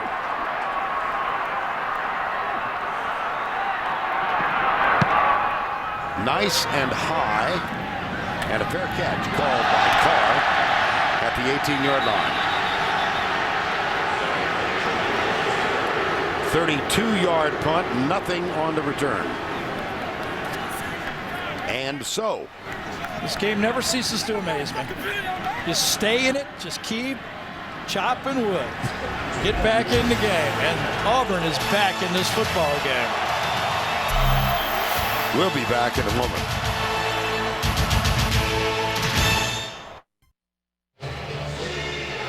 South Carolina Gamecocks have won the SEC East. They do have a game at Clemson tomorrow, but they will make their way to Atlanta for the first time, and they will take on the Auburn Tigers. Auburn has already clinched the spot out west.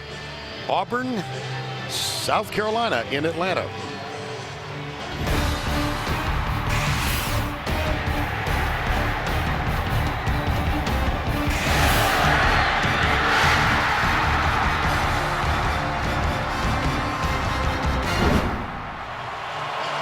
And we will, of course, be there next Saturday afternoon, 4 o'clock Eastern Time.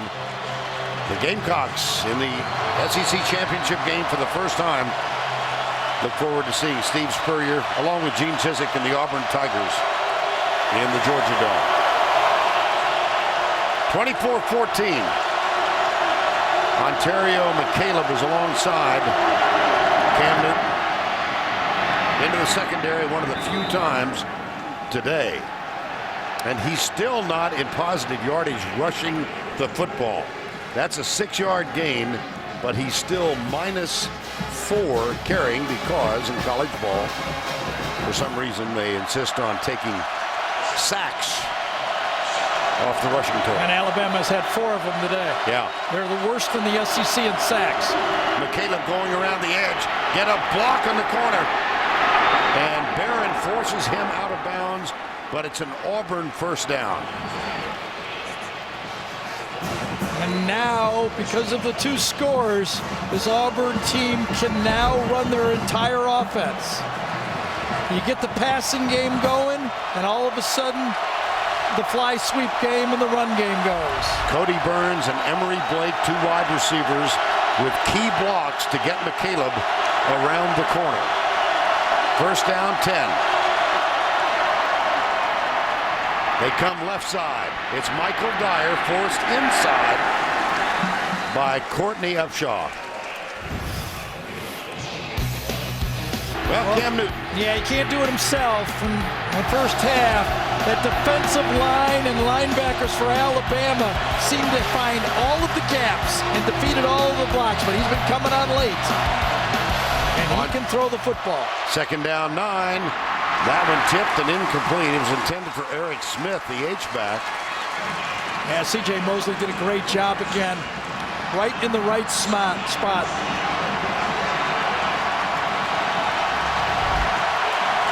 Mosley, number 32, reads the eyes of Cam Newton. Even if it would have been completed, it would have been for a very short game.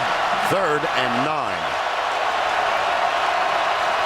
Alabama with 3 down. Hightower is basically their wild card guy. He's half defensive end, half linebacker.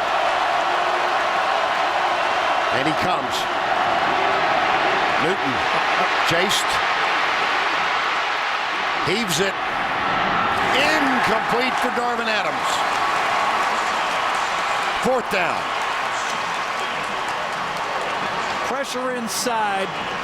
Hightower and Darius forced Cam out of the pocket, threw it on the run, and you can see behind the receiver, Darvin Adams on the play. Good pass rush. Forced Cam out of the pocket.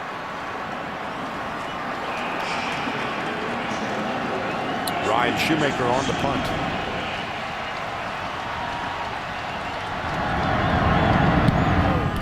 Return on all the way. Fair catch called and taken by Marquise Mays. That's a 36-yard punt. And with the fair catch, nothing on the return. 24-14 with 9:05. When we come back, Greg McElroy at quarterback. And now Red Lobster presents today's scholar athlete, Ryan Pugh. 3.5 grade point average in building sciences and a low senior class award finalist for the Auburn Tigers. And for the Alabama Crimson Tide, Barry Jones, unable to play today, the right guard for this team, a 4.0 with a major in accounting and a 2010 Cresida first team All-American.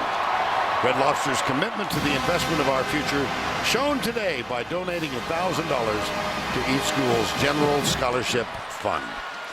Michael Goggins, number 49, is on the field now for Auburn for the first time. He, like Blanc, had to sit out the first half because of the ejection in the game against Georgia. Got to figure they're going to get the ball to Julio Jones here quick, don't you think? Well, McElroy's going to be sacked before he can throw it. Gary, this Alabama team was so dominant in the last 4 drives. A fumble, a field goal, a fumble, and a punt. Yeah, and right now Greg has to understand that he just doesn't have that long to throw the ball. This front 4, that time it was Goggins made the play, number 49. He's got to throw on rhythm against this front 4 for Auburn. Second down and 12. They'll get you. Those guys will get you. There it is. There it is. Yep. Julio Jones caught from behind. He does manage to get out near the 27-yard line. Zach Etheridge, number 4, wrapped him up. Now let's go back to the studio for this John Hancock update. All right, Vern, it's the last game for Colorado in the Big 12. And watch Rex Burkett here on the halfback pass for Nebraska. He finds Brandon Kenny for 26 yards and a touchdown. 17-3 Huskers at the half with a win. They will claim the Big 12 North. Back to you. All right, Tim, thank you. It's 3rd down and 7 here. Yeah, I was kind of expecting that wide receiver screen on 1st down, to tell you the truth. Jones, bottom of the screen. Blitz. McElroy hit as he lets it go. Incomplete. That blitz obviously affected McElroy. Yeah, Josh Bynes that time. Flag down. It was Josh Bynes who was coming. Sure. They jumped to a bare front. What that means is they covered the 3 inside guys, and this time the linebacker comes right, and that's a clean play. That can't be the penalty. Which obviously was on Alabama. Everybody switching on the field. Yeah. Tom Ritter is our referee.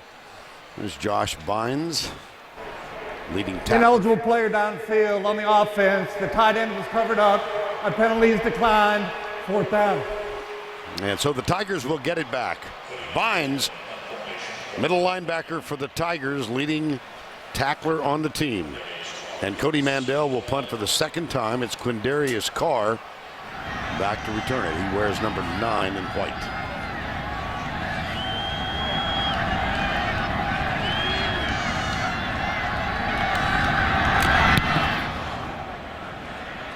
Fair catch.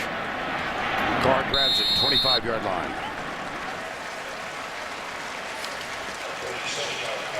Sunday, 7:39 to go in this one. With 7 minutes to go in the 2nd quarter, the Crimson Tide of Alabama had a 24-0 lead.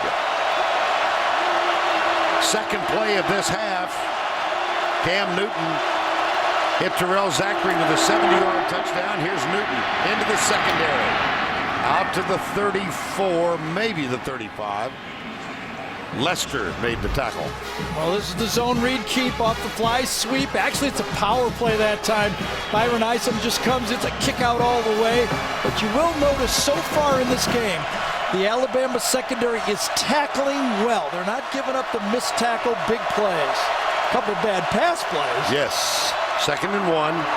Newton fires it out to McCaleb. Out on the edge, and McCaleb out of bounds at the 49 with a fresh series of downs for the Tigers. And a guy is able to throw the ball like Cam does. And the type of offense that he has, Gus Malzahn's been running it for 5 years. They are making adjustments. Play fake.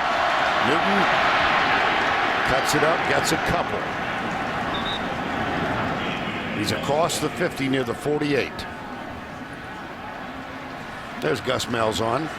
Had that picture a while ago when he was at Springdale, Arkansas High School. His quarterback then was Mitch Mustaine, who started as a freshman at Arkansas, transferred to USC, and will get his first start tomorrow night because of Matt Barkley's injury as USC hosts Notre Dame. 2nd down. I think they only got 10 guys out there. Really? Yep. Reverse. This is Zachary. I'm pretty sure they only had 10. Yeah.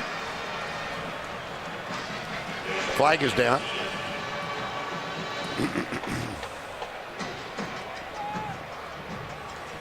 Sure.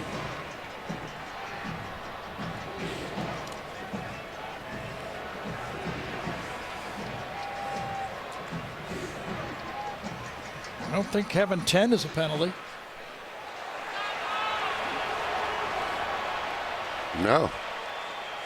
Well, the indication substitution infraction against Alabama. Substitution infraction on the defense. 5-yard penalty. 2nd down. It just must means that one of their players didn't get out on the field past the hash, I guess, of the numbers. Let's go here. 1, 2, 3, 4, 5, 6, 7, 8, 9, 10. That's it. You can almost see down here on the bottom, Nick Saban was yelling for one more player to get out there. Yeah.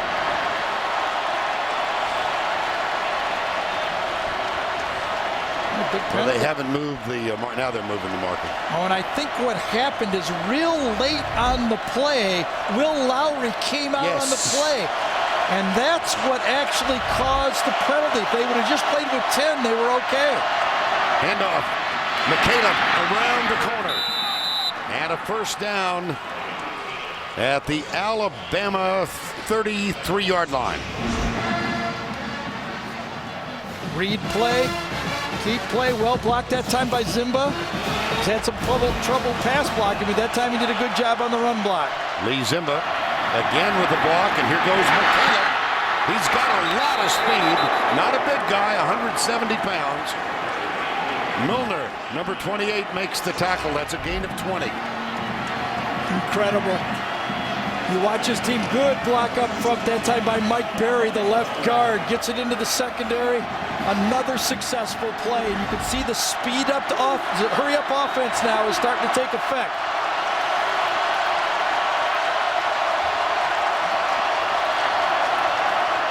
Newton inside the 10. He can pick up 2 yards just by falling over. Yes, he can. He's very tough to stop in those short yardage situations. C.J. Mosley. Kirby Smart, right side, Nick Saban. 2nd and 6 at the 8. I think Auburn ran that play with only 10 men on the field. Because 2 guys just ran in and only 1 guy left. Deductive reasoning. Yep. Fannin, who hasn't played much today. Here's Newton. There's Mario Fannin. You think the play was designed for him? And that's going to be a 1st and goal. Mario Fannin, number 27. Boy, what's the lesson for Auburn? Keep playing. What's the lesson for Alabama? Don't give away opportunities.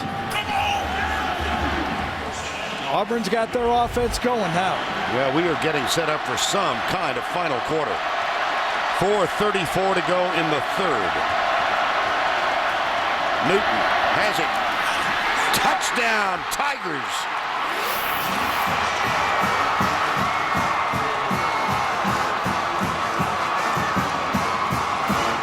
Cam Newton rode the block of Mike Berry. Power one way, unbalanced line, just power it in. Incredible. If it was a Little League game, they might have mercied it in the 1st quarter. It was 21-0 after 3 Alabama possessions. Simultaneously, 3 consecutive 3-and-outs. That's what happens when you have 24 seniors on your football team like Auburn. 18th rushing touchdown to break the school record held by a couple of pretty decent players. Bo Jackson, Cadillac Williams, 24-21.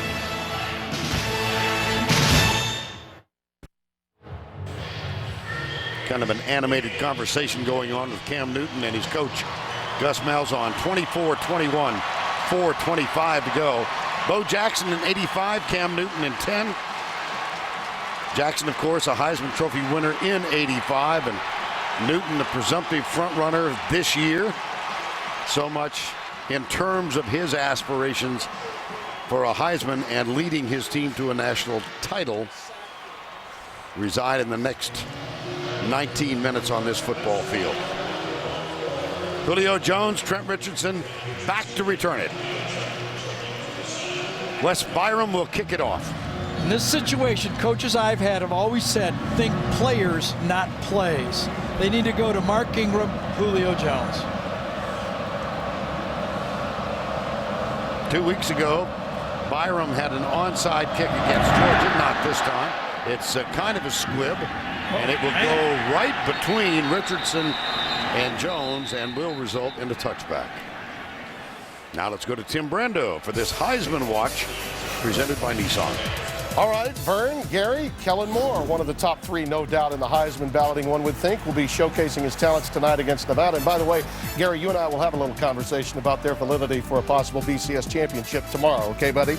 Well, Michael James is considered number 2 by most observers. He'll play tonight against Arizona, and Terrell Pryor will have at least a Rose Bowl berth on the line for Michigan tomorrow.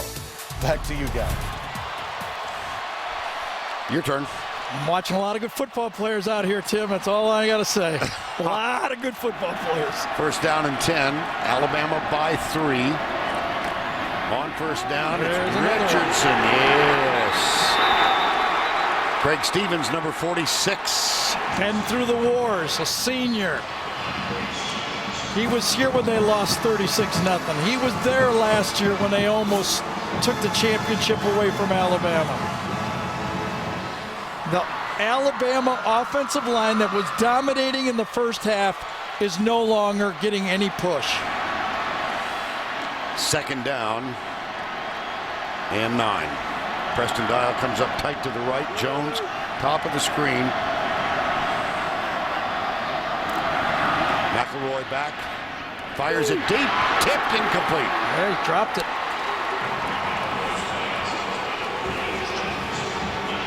McNeil and Bynes around the body of Julio Jones. Can't throw it any better than this one. You're going to get hit anyway. Julio usually catches that, but Bynes got his hand on it. If you notice that, Bynes popped that ball loose. Nice play by Josh Bynes. Look at the total yardage. First half, second half. Here's your basic big third quarter play. 3rd and 9 in a 3-point game.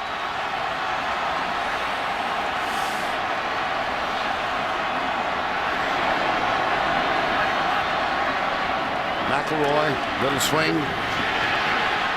Richardson trying to get loose. He's brought down. What a terrific effort. Antoine Carter, number 45. 4th down. Alabama has to punt. Give that call to the front 4 for Auburn. The coaching staff for Alabama did not believe they could pass block him, and on 3rd and long, they went with a screen pass. And so 4th down, Alabama will give it up. Quindarius Carr back at the 40. So barring something extraordinary, pretty good field position now for the Auburn Tigers.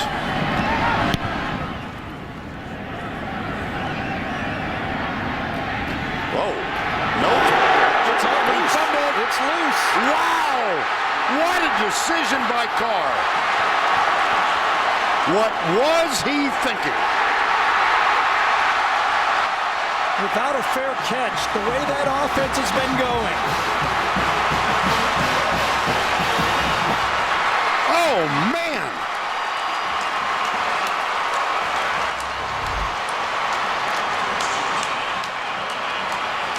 First it was Drake Kirkpatrick, and then it was cleaned up by Courtney Upshaw. Watch Drake Kirkpatrick, number 1. Upshaw pops it loose. And I think Kirkpatrick might have got it. Yes, he did. Uncalled for play, especially these two teams.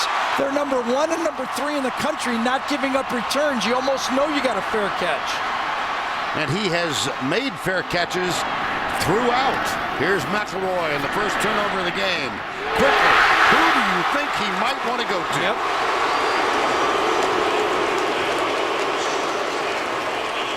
And I tell you, Steen, offensive lineman that replaces Barrett Jones, is down on the play. That's a nice catch. A little bit back shoulder, but receiver adjusted to it. That's a gain of 14 and a first down at the 13-yard line, call it.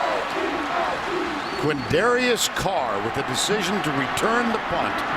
Hit by Courtney Upshaw, and Dre Kirkpatrick fumbles. 2:13 to go. Here's McElroy. Here's Julio Jones. I thought that ball was a little late that time. On a quick catch like that, I thought Greg McElroy should have got it there quicker. Big cushion to the outside. Takes a little too long and allowed Nico Thorpe to come and close on the play. 2nd and 5. Still positive though, huh? At the 7. Yeah. Alabama has forced 6 red zone turnovers in 2010, have committed.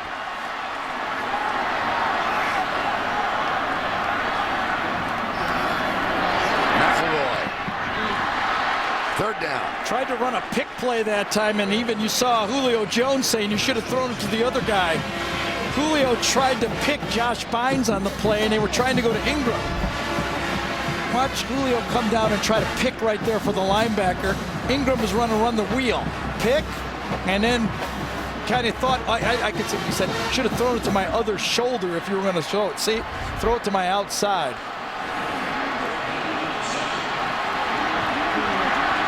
Steen still not in the game. Yes. Third down. McElroy looking for Jones, fires it inside, up and over the top, and the flag is thrown. 2 of them. Demond Washington, number 14. 2 of them. 1 interference and maybe 1 illegal procedure. Yes, there is one back at the 7.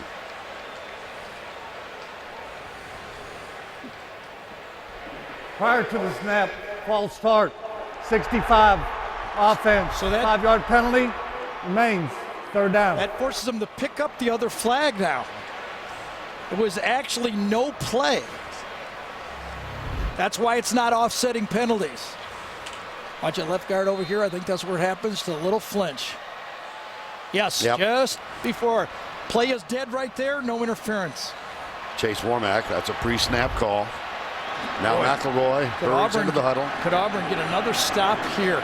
My. 9 seconds on the play clock. Now it's 7. Third down. 4-man rush for the Tigers. McElroy being chased and driven out of bounds. So after the turnover by Quindarius Carr, the Auburn defense holds Alabama and forces them into a field goal try. Third time inside the 10-yard line for Alabama today. Had to settle for a field goal. Of course, they had the sack and the fumble, and right now they have a field goal try.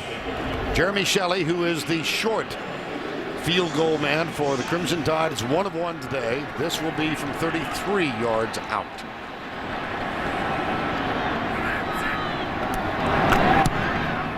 A.J. McCarron's hold is good, and Shelley cuts it inside the left upright.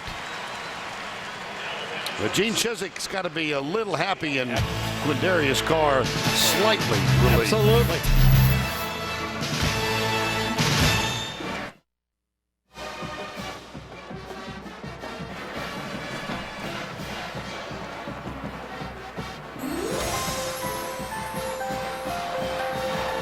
Sunday on CBS, a world premiere movie that will touch your heart and leave you smiling.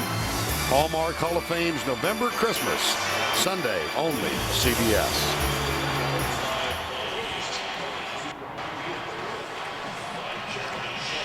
(27-21), 1:05 to go. What a stop for this Auburn defense. What an... He thought it was still Halloween and not Thanksgiving. Yeah, it was. Cade Foster will kick off. McCaleb, Demond Washington are deep. Washington, as we mentioned, had that 95-yard kickoff return for a touchdown against Ole Miss. He will get this one 95 yards away. Pretty good return out to the 33. Well, we said Nick Fairley's going to have to make some plays, and he has made some plays. Remember, he's crawling through and stopping the running play. Then the next time Alabama's down there, he gets the sack and recovers the fumble. And then last time, that defensive line again forces McElroy with good coverage this time in the secondary. Antoine Carter comes around and makes the play. That's 3 times this Auburn defense has held Alabama inside the 10 without a touchdown. Ontario McCaleb gets spake from Newton. Newton cuts it back up the middle of the field across the 35 out near the 38. Mark Barron, number 4, makes the tackle. 45 seconds to go, third quarter. I talked to Gus Malzahn about calling his offense. He says he memorizes it. He does not go off his board. He said, I don't have time to look at my board. Second down, 6. Again, the fake. They swing it out to McCaleb, and he's out on the edge by himself. Nice play by Cam. Yes, indeed. Kirkpatrick with the tackle, but a first down. Auburn stops the clock with 20 seconds This to is go. the same play that they hit for a touchdown. Play action pass inside, not there. He drops it off to his running back and makes the first down pass. 10 seconds to go. And off 3 yards, maybe 4 to the 49. Michael Dyer, number 5, the freshman. And that'll be the final play of the third quarter. That's the end of 3 with the score Alabama 27, Auburn 21. We will return to Bryant-Denny Stadium right after this word from your local station.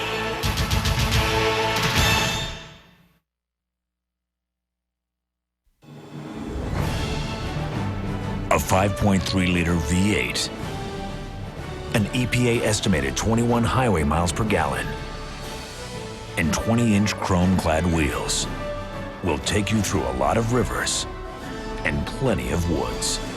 During the GMC holiday event, get 0% financing plus $1,500 allowance on the Sierra Z60, plus no monthly payments until spring. It's our best offer of the year. Everybody's talking about the Iron Bowl, so I figured I'd come to a metal shop to talk about work. A third of Alabama's skilled tradesmen are over 50 and they're retiring fast. Guess who's replacing them? No one.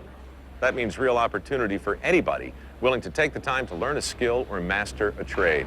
Look, if you really want to get into the end zone, you might have to get your hands dirty. Something to think about no matter who you're rooting for. So go build Alabama, and go build Auburn too. If you give a little more than you're asking for, your love will turn the key. Where'd you get that app? Cellular South has countless free Android apps. Do you mind? Oh. They're less down the street. See? Where'd you get that app? And only from Cellular South, the ever-evolving Discover Apps app helps you find the right apps for you. That's really cool. Get the Android-powered Samsung Galaxy S for $199.99, now at Cellular South. Eastern Shore Toyota, I-10, exit 38.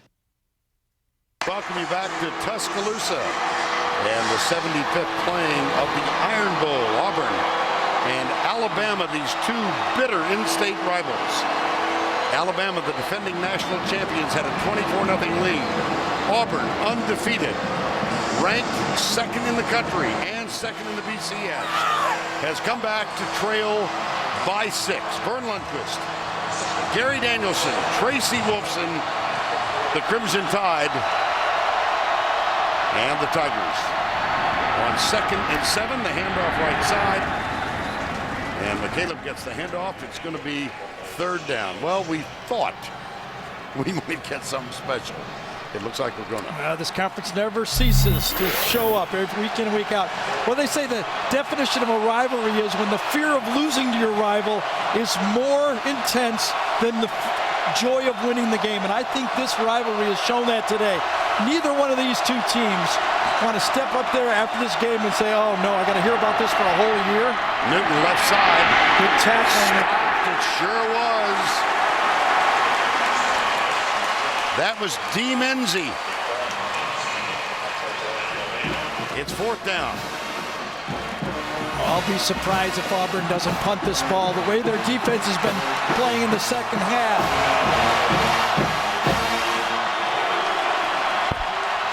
Whoa, did Malzahn just said, do you want to go for it?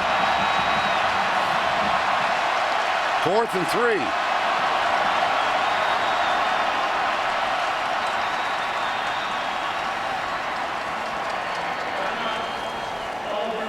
Let's talk about this. Yes. So they've called timeout. Well, remember, he tied up the score against Georgia 2 weeks ago and then went for the onside kick.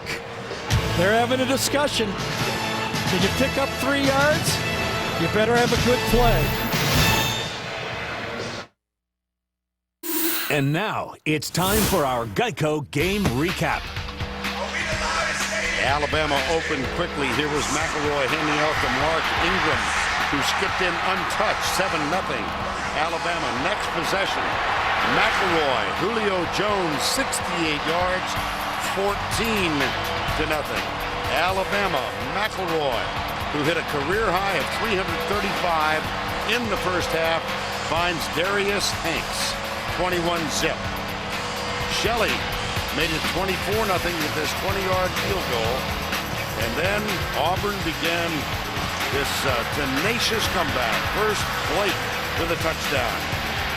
Zachary, 70 yards with the touchdown. Second play, third quarter. Cam Newton over right guard for a touchdown, made it 24-21.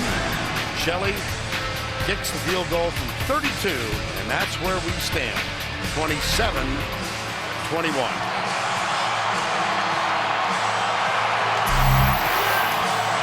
These coaches have to make these tough decisions. I'm saying from up here, I just don't, the way their defense is playing, Alabama has not proved they could block Auburn's defensive line. I would not risk field position. They will go for it on 4th and 3. Lutzenkirchen comes in tight. This could be a short punt. Yes, it could be.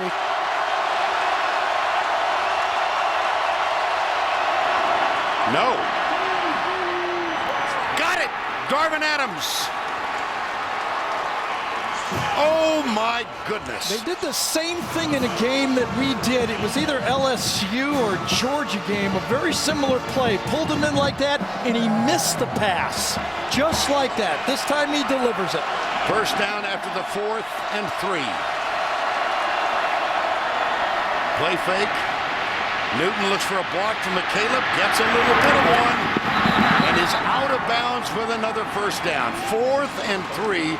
Now, Newton has kicked it in this situation before this year. Going to go one-on-one. He knew it was one-on-one. How about the faith they have in their quarterback? Is he a running quarterback? Yes, he is, but he's a throwing quarterback, too. First down 10 at the 25. They come right. Dyer.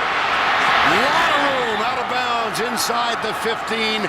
Another Auburn first down. I got a big smile on my face because I just admire all these guys, the way they're competing out here. The shock that they got hit with early in this game and the way they're coming back now, the offense is going quickly. First down and 10. Up the middle they go again. It's Michael Dyer again. Dyer, another one of those true freshmen. They play 6 different true freshmen on defense. Not all in started roles, obviously, but they play. And you can see the Verizon red zone. Second down. Alabama brings one off the corner. Quick flip out to the left side. This is Emory Blake. He fights his way to the 7-yard line. Yeah, well defended that time. Turned back inside to where all the help was pursuing inside. And it brings up third down on the 11th play of the drive. 3rd and 4, trailing by 6.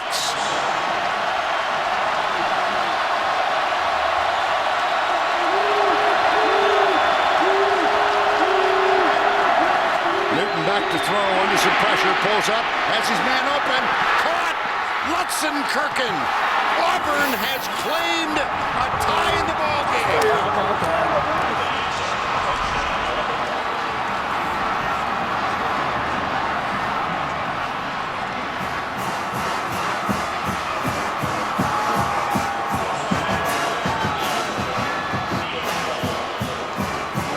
Wow. Wes Byron for the extra point. He's missed one this year. Neil Caudle, the backup quarterback, to hold. It's up, and it is good. And the undefeated Auburn Tigers have climbed back, having trailed by 24, to take a 1-point lead. It's the court tight end sneak. They're going to roll this way. All the action goes this way, and Lutzenkirchen delays and goes to the backside. Block, block, block, delay, released. One of the defenders, I think it was Lester, number 37, had man-to-man on him. He released the tight end. Once he released, wide open.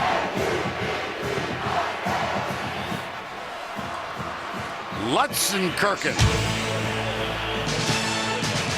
Gene Chizik. That's a little easier to pronounce.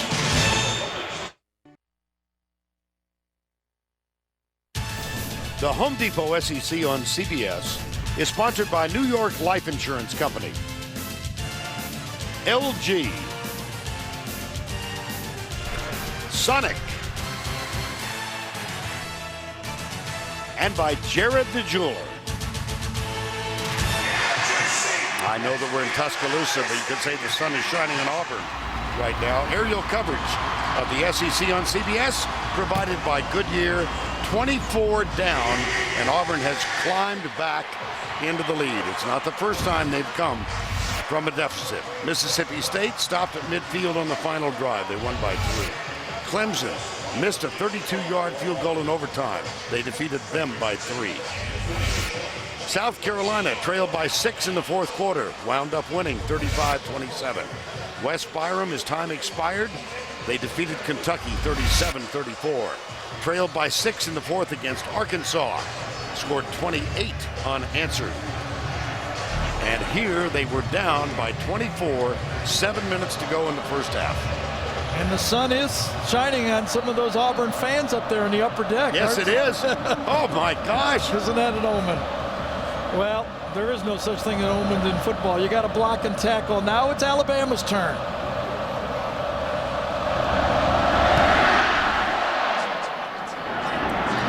Short, Jones to the 32-yard line.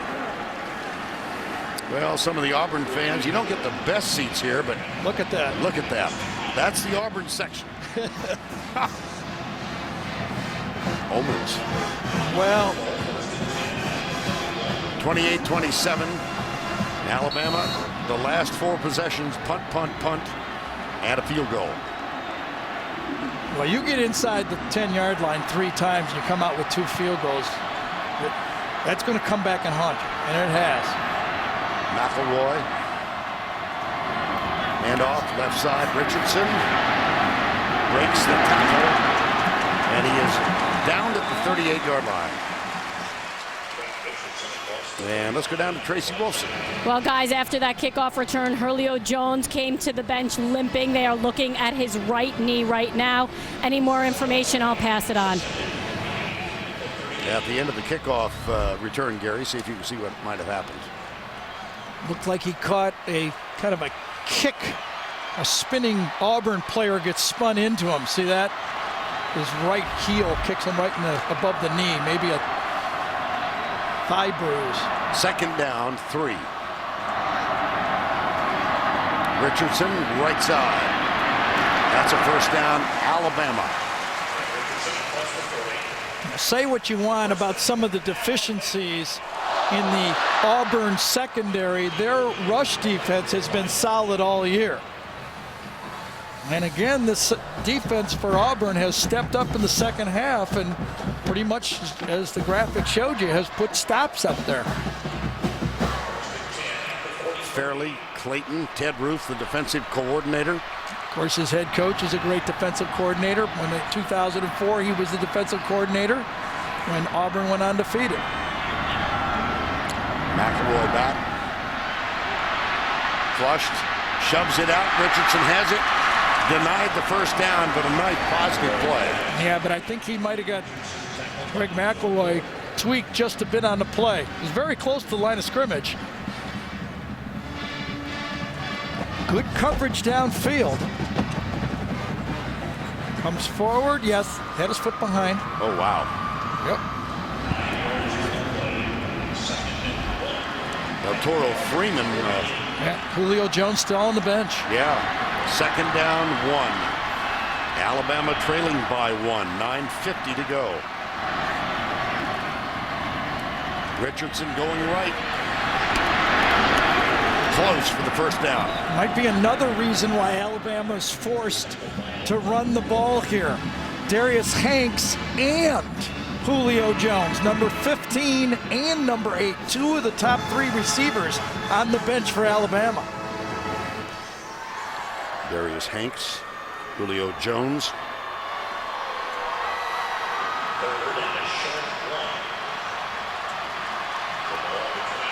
Tracy informs us it is a rib.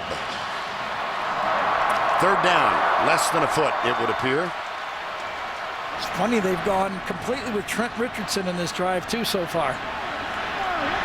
Timeout, Alabama.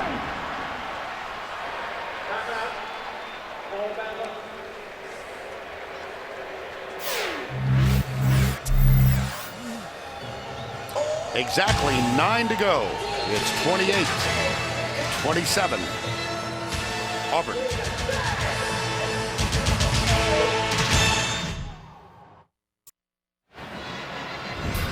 Reverse the teams, and there's some remarkable similarities in this game. Last year, it was Auburn that jumped out to a 14-0 lead. Then Alabama chipped away in the fourth quarter. Bama down 21-20.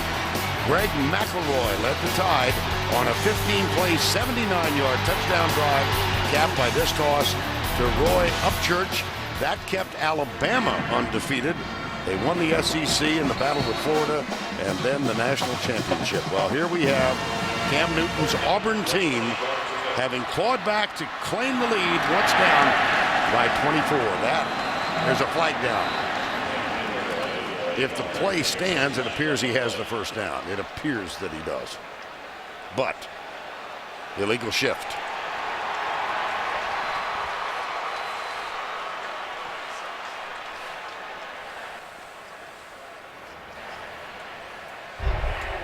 Illegal shift on the offense. Not all players got set. 5-yard penalty, third down. Boy, 3rd and inches. Those receivers had no factor in the play. They never got set 1 second when the ball was snapped. That's the call. And so, officially now it's 3rd and 6. Man, that's Earl Anthony out there instead of Julio Jones. McElroy. Ooh, nice play. I don't know. By Marquise Mays, yes. Marquise Mays with a spin might have picked up the first down. He spun forward. Beautiful play by Mays. Yes. Feeling that pressure.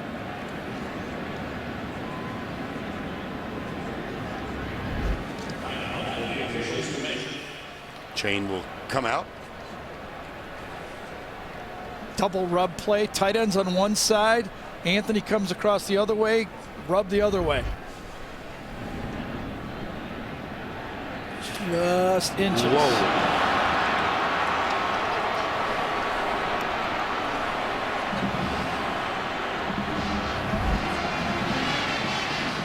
Another look. Mays with the spin. And so, 8:23 to go, 4th and inches.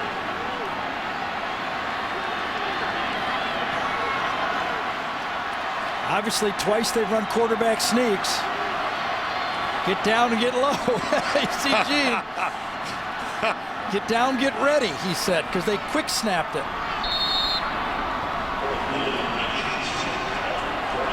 Ingram is in the backfield. McElroy. Oh, yep. At least according to the unofficial yellow line.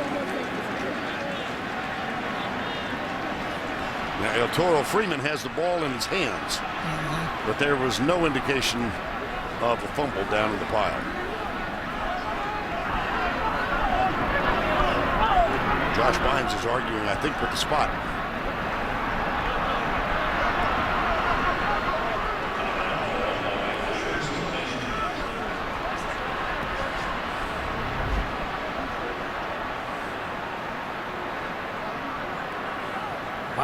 Bynes hits him just as he lunges forward, but he only needed an inch. And he got it.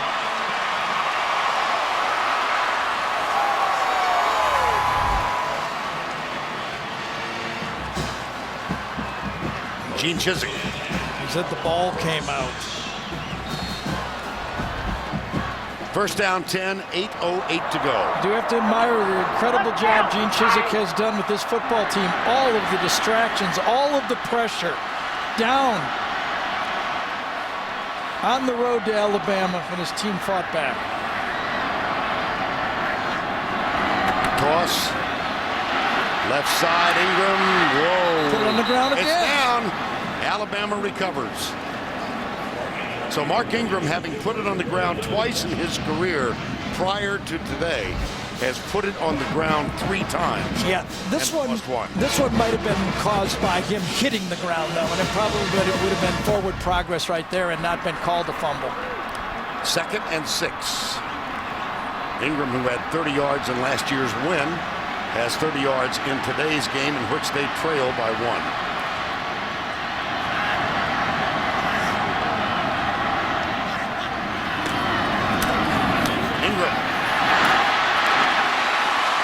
About this. 2 of your top receivers out of the game. Alabama shifts gears.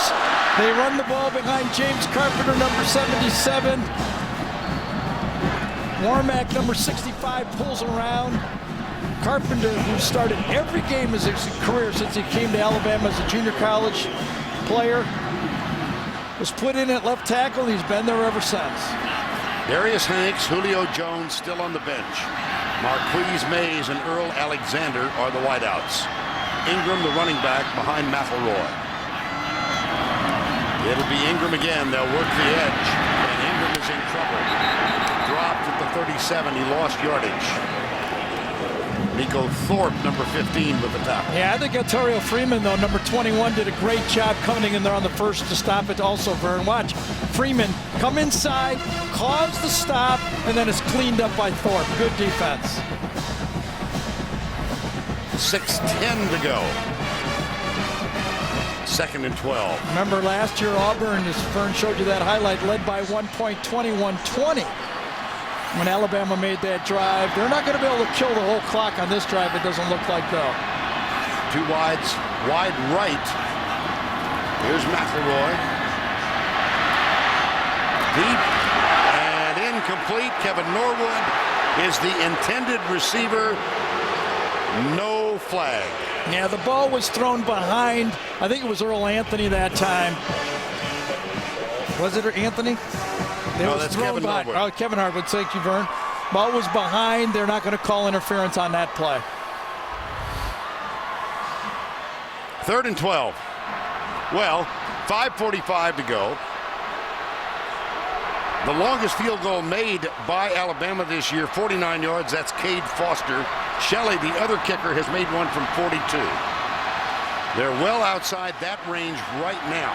I'll tell you, they're coming after him. 3rd and 12, McElroy. Yep. Oh, they got him at the 41 to Sharvin Bell. Yep, off the edge. They were coming after him. With the different receivers in the game, they decided to come after the quarterback. And the quarterback is down. His right shoulder, too, it appears to be. Coming over here, you can see the lineman pointing to him, but he can't get out to him. And slams him. Oh, goodness. And that's a great play by a great call by Ted Roof. He felt the backup receivers were in there. He could match up man-to-man, and he bought the pressure. Greg McElroy, senior quarterback, Alabama, on the ground. We'll be right back. We are back in Tuscaloosa, where Greg McElroy, the senior Alabama quarterback, remains on the ground. The medical staff paying attention. The family is here. And Greg and Jamie, his mom and dad, have left the stands. And now McElroy being helped into a sitting position. Right shoulder injury, that's pretty obvious. And here was the play. The blitz from the corner to Sharvin Bell. Got there from the backside. Yeah, now Sharvin Bell's smaller than Greg, and he had to leverage him down. That's a completely legal play that time. Now, I said right shoulder. I suppose in the replay, don't want to prejudge the medical advice. It might be a concussion. Absolutely. Yep. Yeah.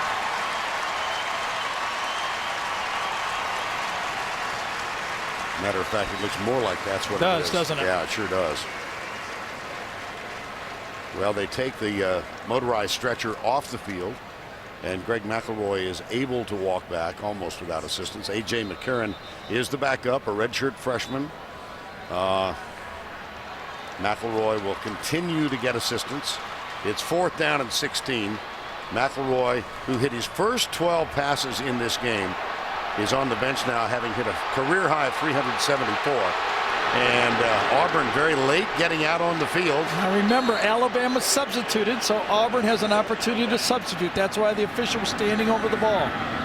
Remember if they saw Tennessee LSU. And here is the snap. It's Mandel. Oh, he shanked it. He did. Oh, badly. Out of bounds, short of the 25-yard line.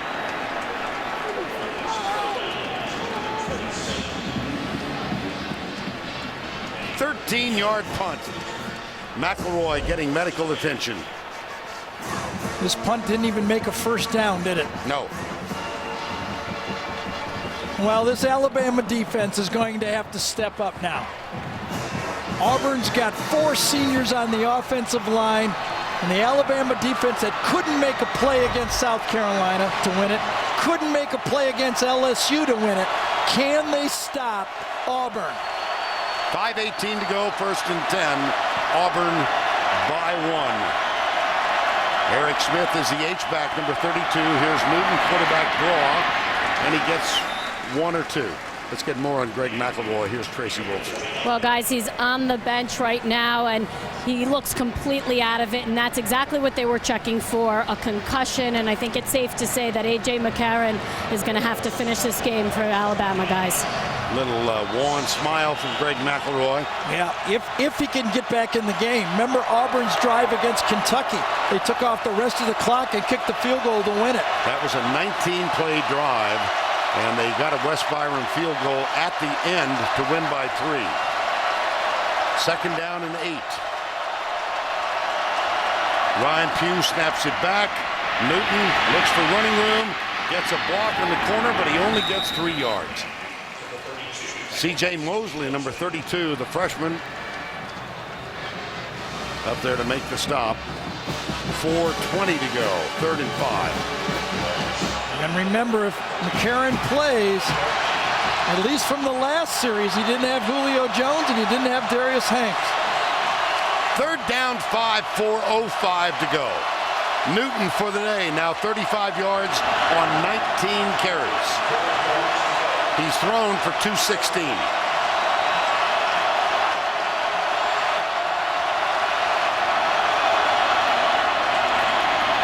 He'll take it up the middle.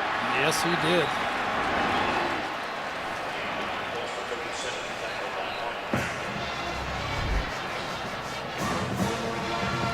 Inside, follows number 32, Eric Smith. And was his knee down before he crossed the line? Time has been taken for the measurement. When you're 6'6" and you're stretching that ball out, Yeah. there's a lot of distance between the knee and the ball. And remember, that play is reviewable. First down plays are. Short. Oh, here we go. Yeah. Here we go. Okay, Gus Malzahn on the left. Gene Chizik. Got a backup quarterback on the other team, and you need 4 inches to perhaps play for a national championship and stay undefeated. You know he's going to go for it, don't you? He came to Auburn 5-19. Coach at Iowa State. They booed him when he got off the plane. Some guy called him a loser. Look at this. They go shotgun on this inches. Is it going to be a dive? I mean, over the top for Cam Newton? 5 on the shot clock. There you play clock. Newton. Oh, he got it. He did. He rolled over the top and got the first down after almost losing the snap.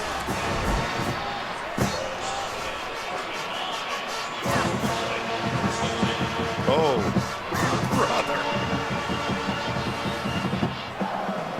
Inside, right on top of it, gets pushed, rolls across. 2:50 to go. And Alabama, as you can see, only has one timeout. Newton, caught, dropped. And they're going to take it, aren't they? Yes, they will. Damian Square, number 92, makes the tackle. I'll tell you that comeback by Auburn down this many points is one of the all-timers. Newton appears to be shaken up on the play. Limping a little as he turned and ran back to his left. Yeah, he ain't coming out of the game, though. I can guarantee that. We thought his Heisman Trophy run was against LSU. Right. Remember that one from Patrick Peterson? Sure. I'll tell you, his play of the year for me might be that fourth down pass. He found You talk about faith. 4th and 3 or 4, and he rips a throw. And I remember early in the year, I don't recall which game it was. It might have been LSU. He missed the throw, and it led to this touchdown later on the same drive. Talk about faith in your quarterback. Julio Jones sitting next to Greg McElroy. He went out having returned a kick and was injured on the kickoff return. Now Newton giving evidence of being in some pain. 2nd and 12. For the day, 13 of 20. And it was the last play when he got shaken up. Right there. Now, 2nd down, 12. McCaleb around the corner. Mark Barron is there to make sure he doesn't round the corner very far. They tried the same play they hit LSU on the 70-yard speed sweep. Remember, we thought the ball would never leave Cam Newton's hand. And they tried to get outside of it. Wonderful job to the outside that time by D. Milner. Played off the block and got outside to make the tackle.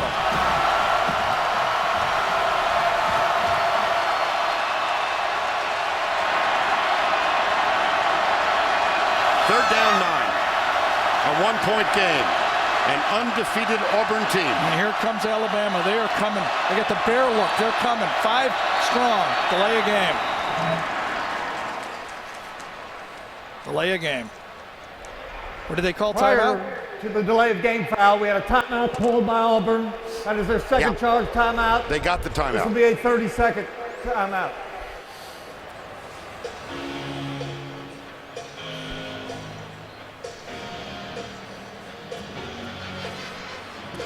Well, I keep thinking we thought we might get something exciting. Yeah, we sure did. Well, this one began at 1:30 Central Time. The defending national champs against the undefeated Auburn Tigers in the Iron Bowl. 75th meeting. And it opened with a strong Alabama surge. They scored touchdowns on their first 3 possessions to go up 21-0. Cam Newton and the Auburn Tigers went 3 and out the first 3 times they had it. It was 24-7 at the half. But one of the key plays, and there have been dozens of them, but the second play of the second half. Yeah, the long 71-yard touchdown pass. But I still think the key to the ball game, for me, the key to the ball game, Alabama 3 times inside the 10 and get 2 field goals. 3rd down and 9. Sweep. Great pursuit. 4th down. Nico Johnson, number 35, took an angle and flew to the ball carrier. And Auburn will have to punt with about 1 minute to go in the game, and Alabama will have their backup quarterback in the game. With no timeouts.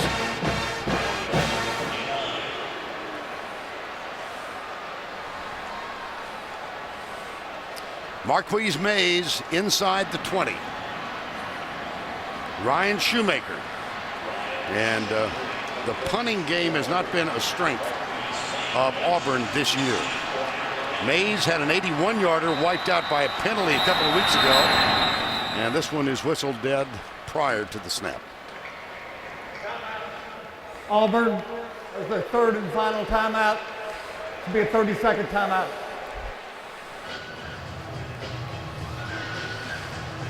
Well, A.J. McCarron. Yeah, you remember this highlight of A.J. McCarron went all over the internet. He threw a pass in a game with a big lead, and A.J. got some strong coaching. And a whack on the behind. Will he get Julio Jones? Because I see Julio Jones with his helmet on. Julio Jones out the last series. For the day, 10 catches, 199 yards. 7 of those catches in the first half. And again and again and again, this is why I feel that the big conferences deserve all tiebreakers and all benefit of the doubt when they play for the national championship. Because the little guys don't have to get over this Alabama hurdle. I'm sorry. On 4th and 10, Ryan Shoemaker to punt. Return is on all the way. Mays comes up, lets it bounce, takes it at the 18 and is downed almost immediately. Emory Blake was the first one down there. Now A.J. McCarron. And what did Jim McElwain tell us yesterday? Before A.J. leaves, you will love this guy. Well, he has a chance now to go into the Alabama legendary list. Jones is out there. 1st and 10, 51 seconds to go. No timeouts, trailing by 1. McCarron, deep left side, incomplete. They did not block Nick Fairley. Nick Fairley went right through his man to the quarterback. Watch him right here, right through him. Inside and right into the quarterback. That was the redshirt freshman, Anthony Steen. Here's Fairley. And it's 2nd down and 10 from the 19. 46 seconds to go.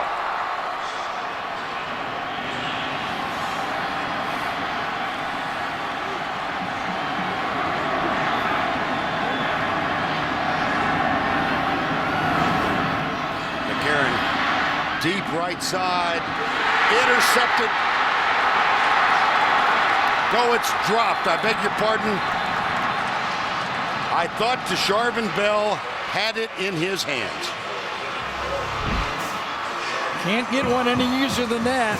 Trying to throw the ball to Kevin Norwood on the play, and he came and kind of raked the ball across his arms and saved it looks like, didn't he? Yeah.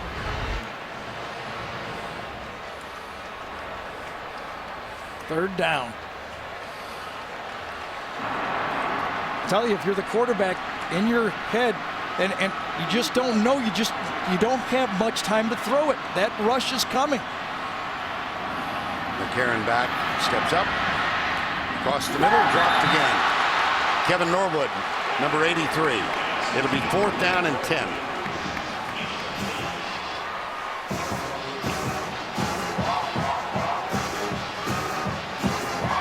What a comeback. What a football game. What a conference. What a quarterback Cam Newton is. And he did it against one of the most sophisticated defenses in college football.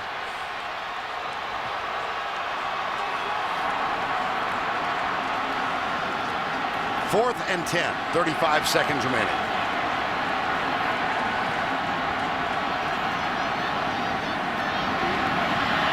McCarron tipped.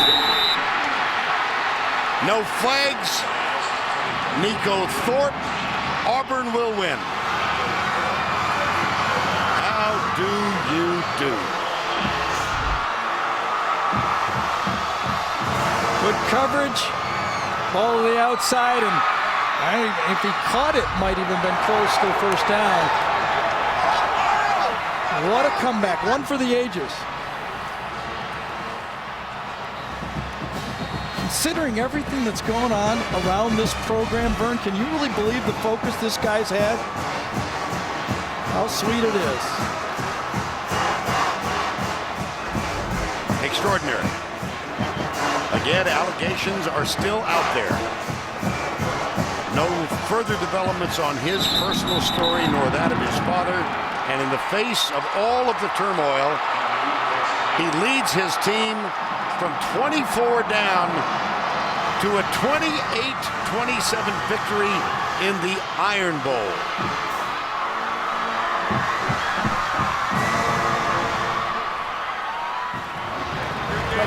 Newton, 13 of 20 for 216. He wound up 22 rushes, 39 yards, and a touchdown, and he is our Chick-fil-A player of the game. You see the stats, 39 rushing yards, 1 rushing touchdown down to Tracy with Gene Chiswick. Coach, down 24-0 on the road against Alabama, and this team just continues to fight back. They've done it all season. What can you say about them? Hey, God is good, man. I'm going to tell you, this team has so much faith. I can't even tell you what this team, it's hard for me to describe it. It's every week, it's every play, it's every game. There's a chemistry here like I've never seen before in my life. It's special. And how about Cam Newton? He struggled early, and then with all the allegations surrounding him, what can you say about him as a leader of this team? This is a solid as a rock guy. I'll go to bat for him 100 out of 100 times. He is the man, and along with the rest of this football team, these guys know how to win, and they're winners. Congratulations on beating your rival. Enjoy it.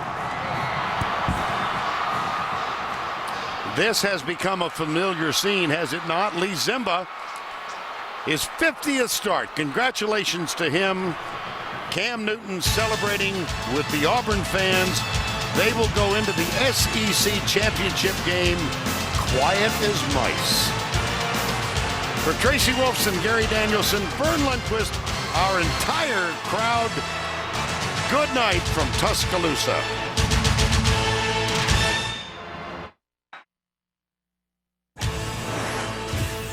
CBS Sports presents the Jeep Postgame Show.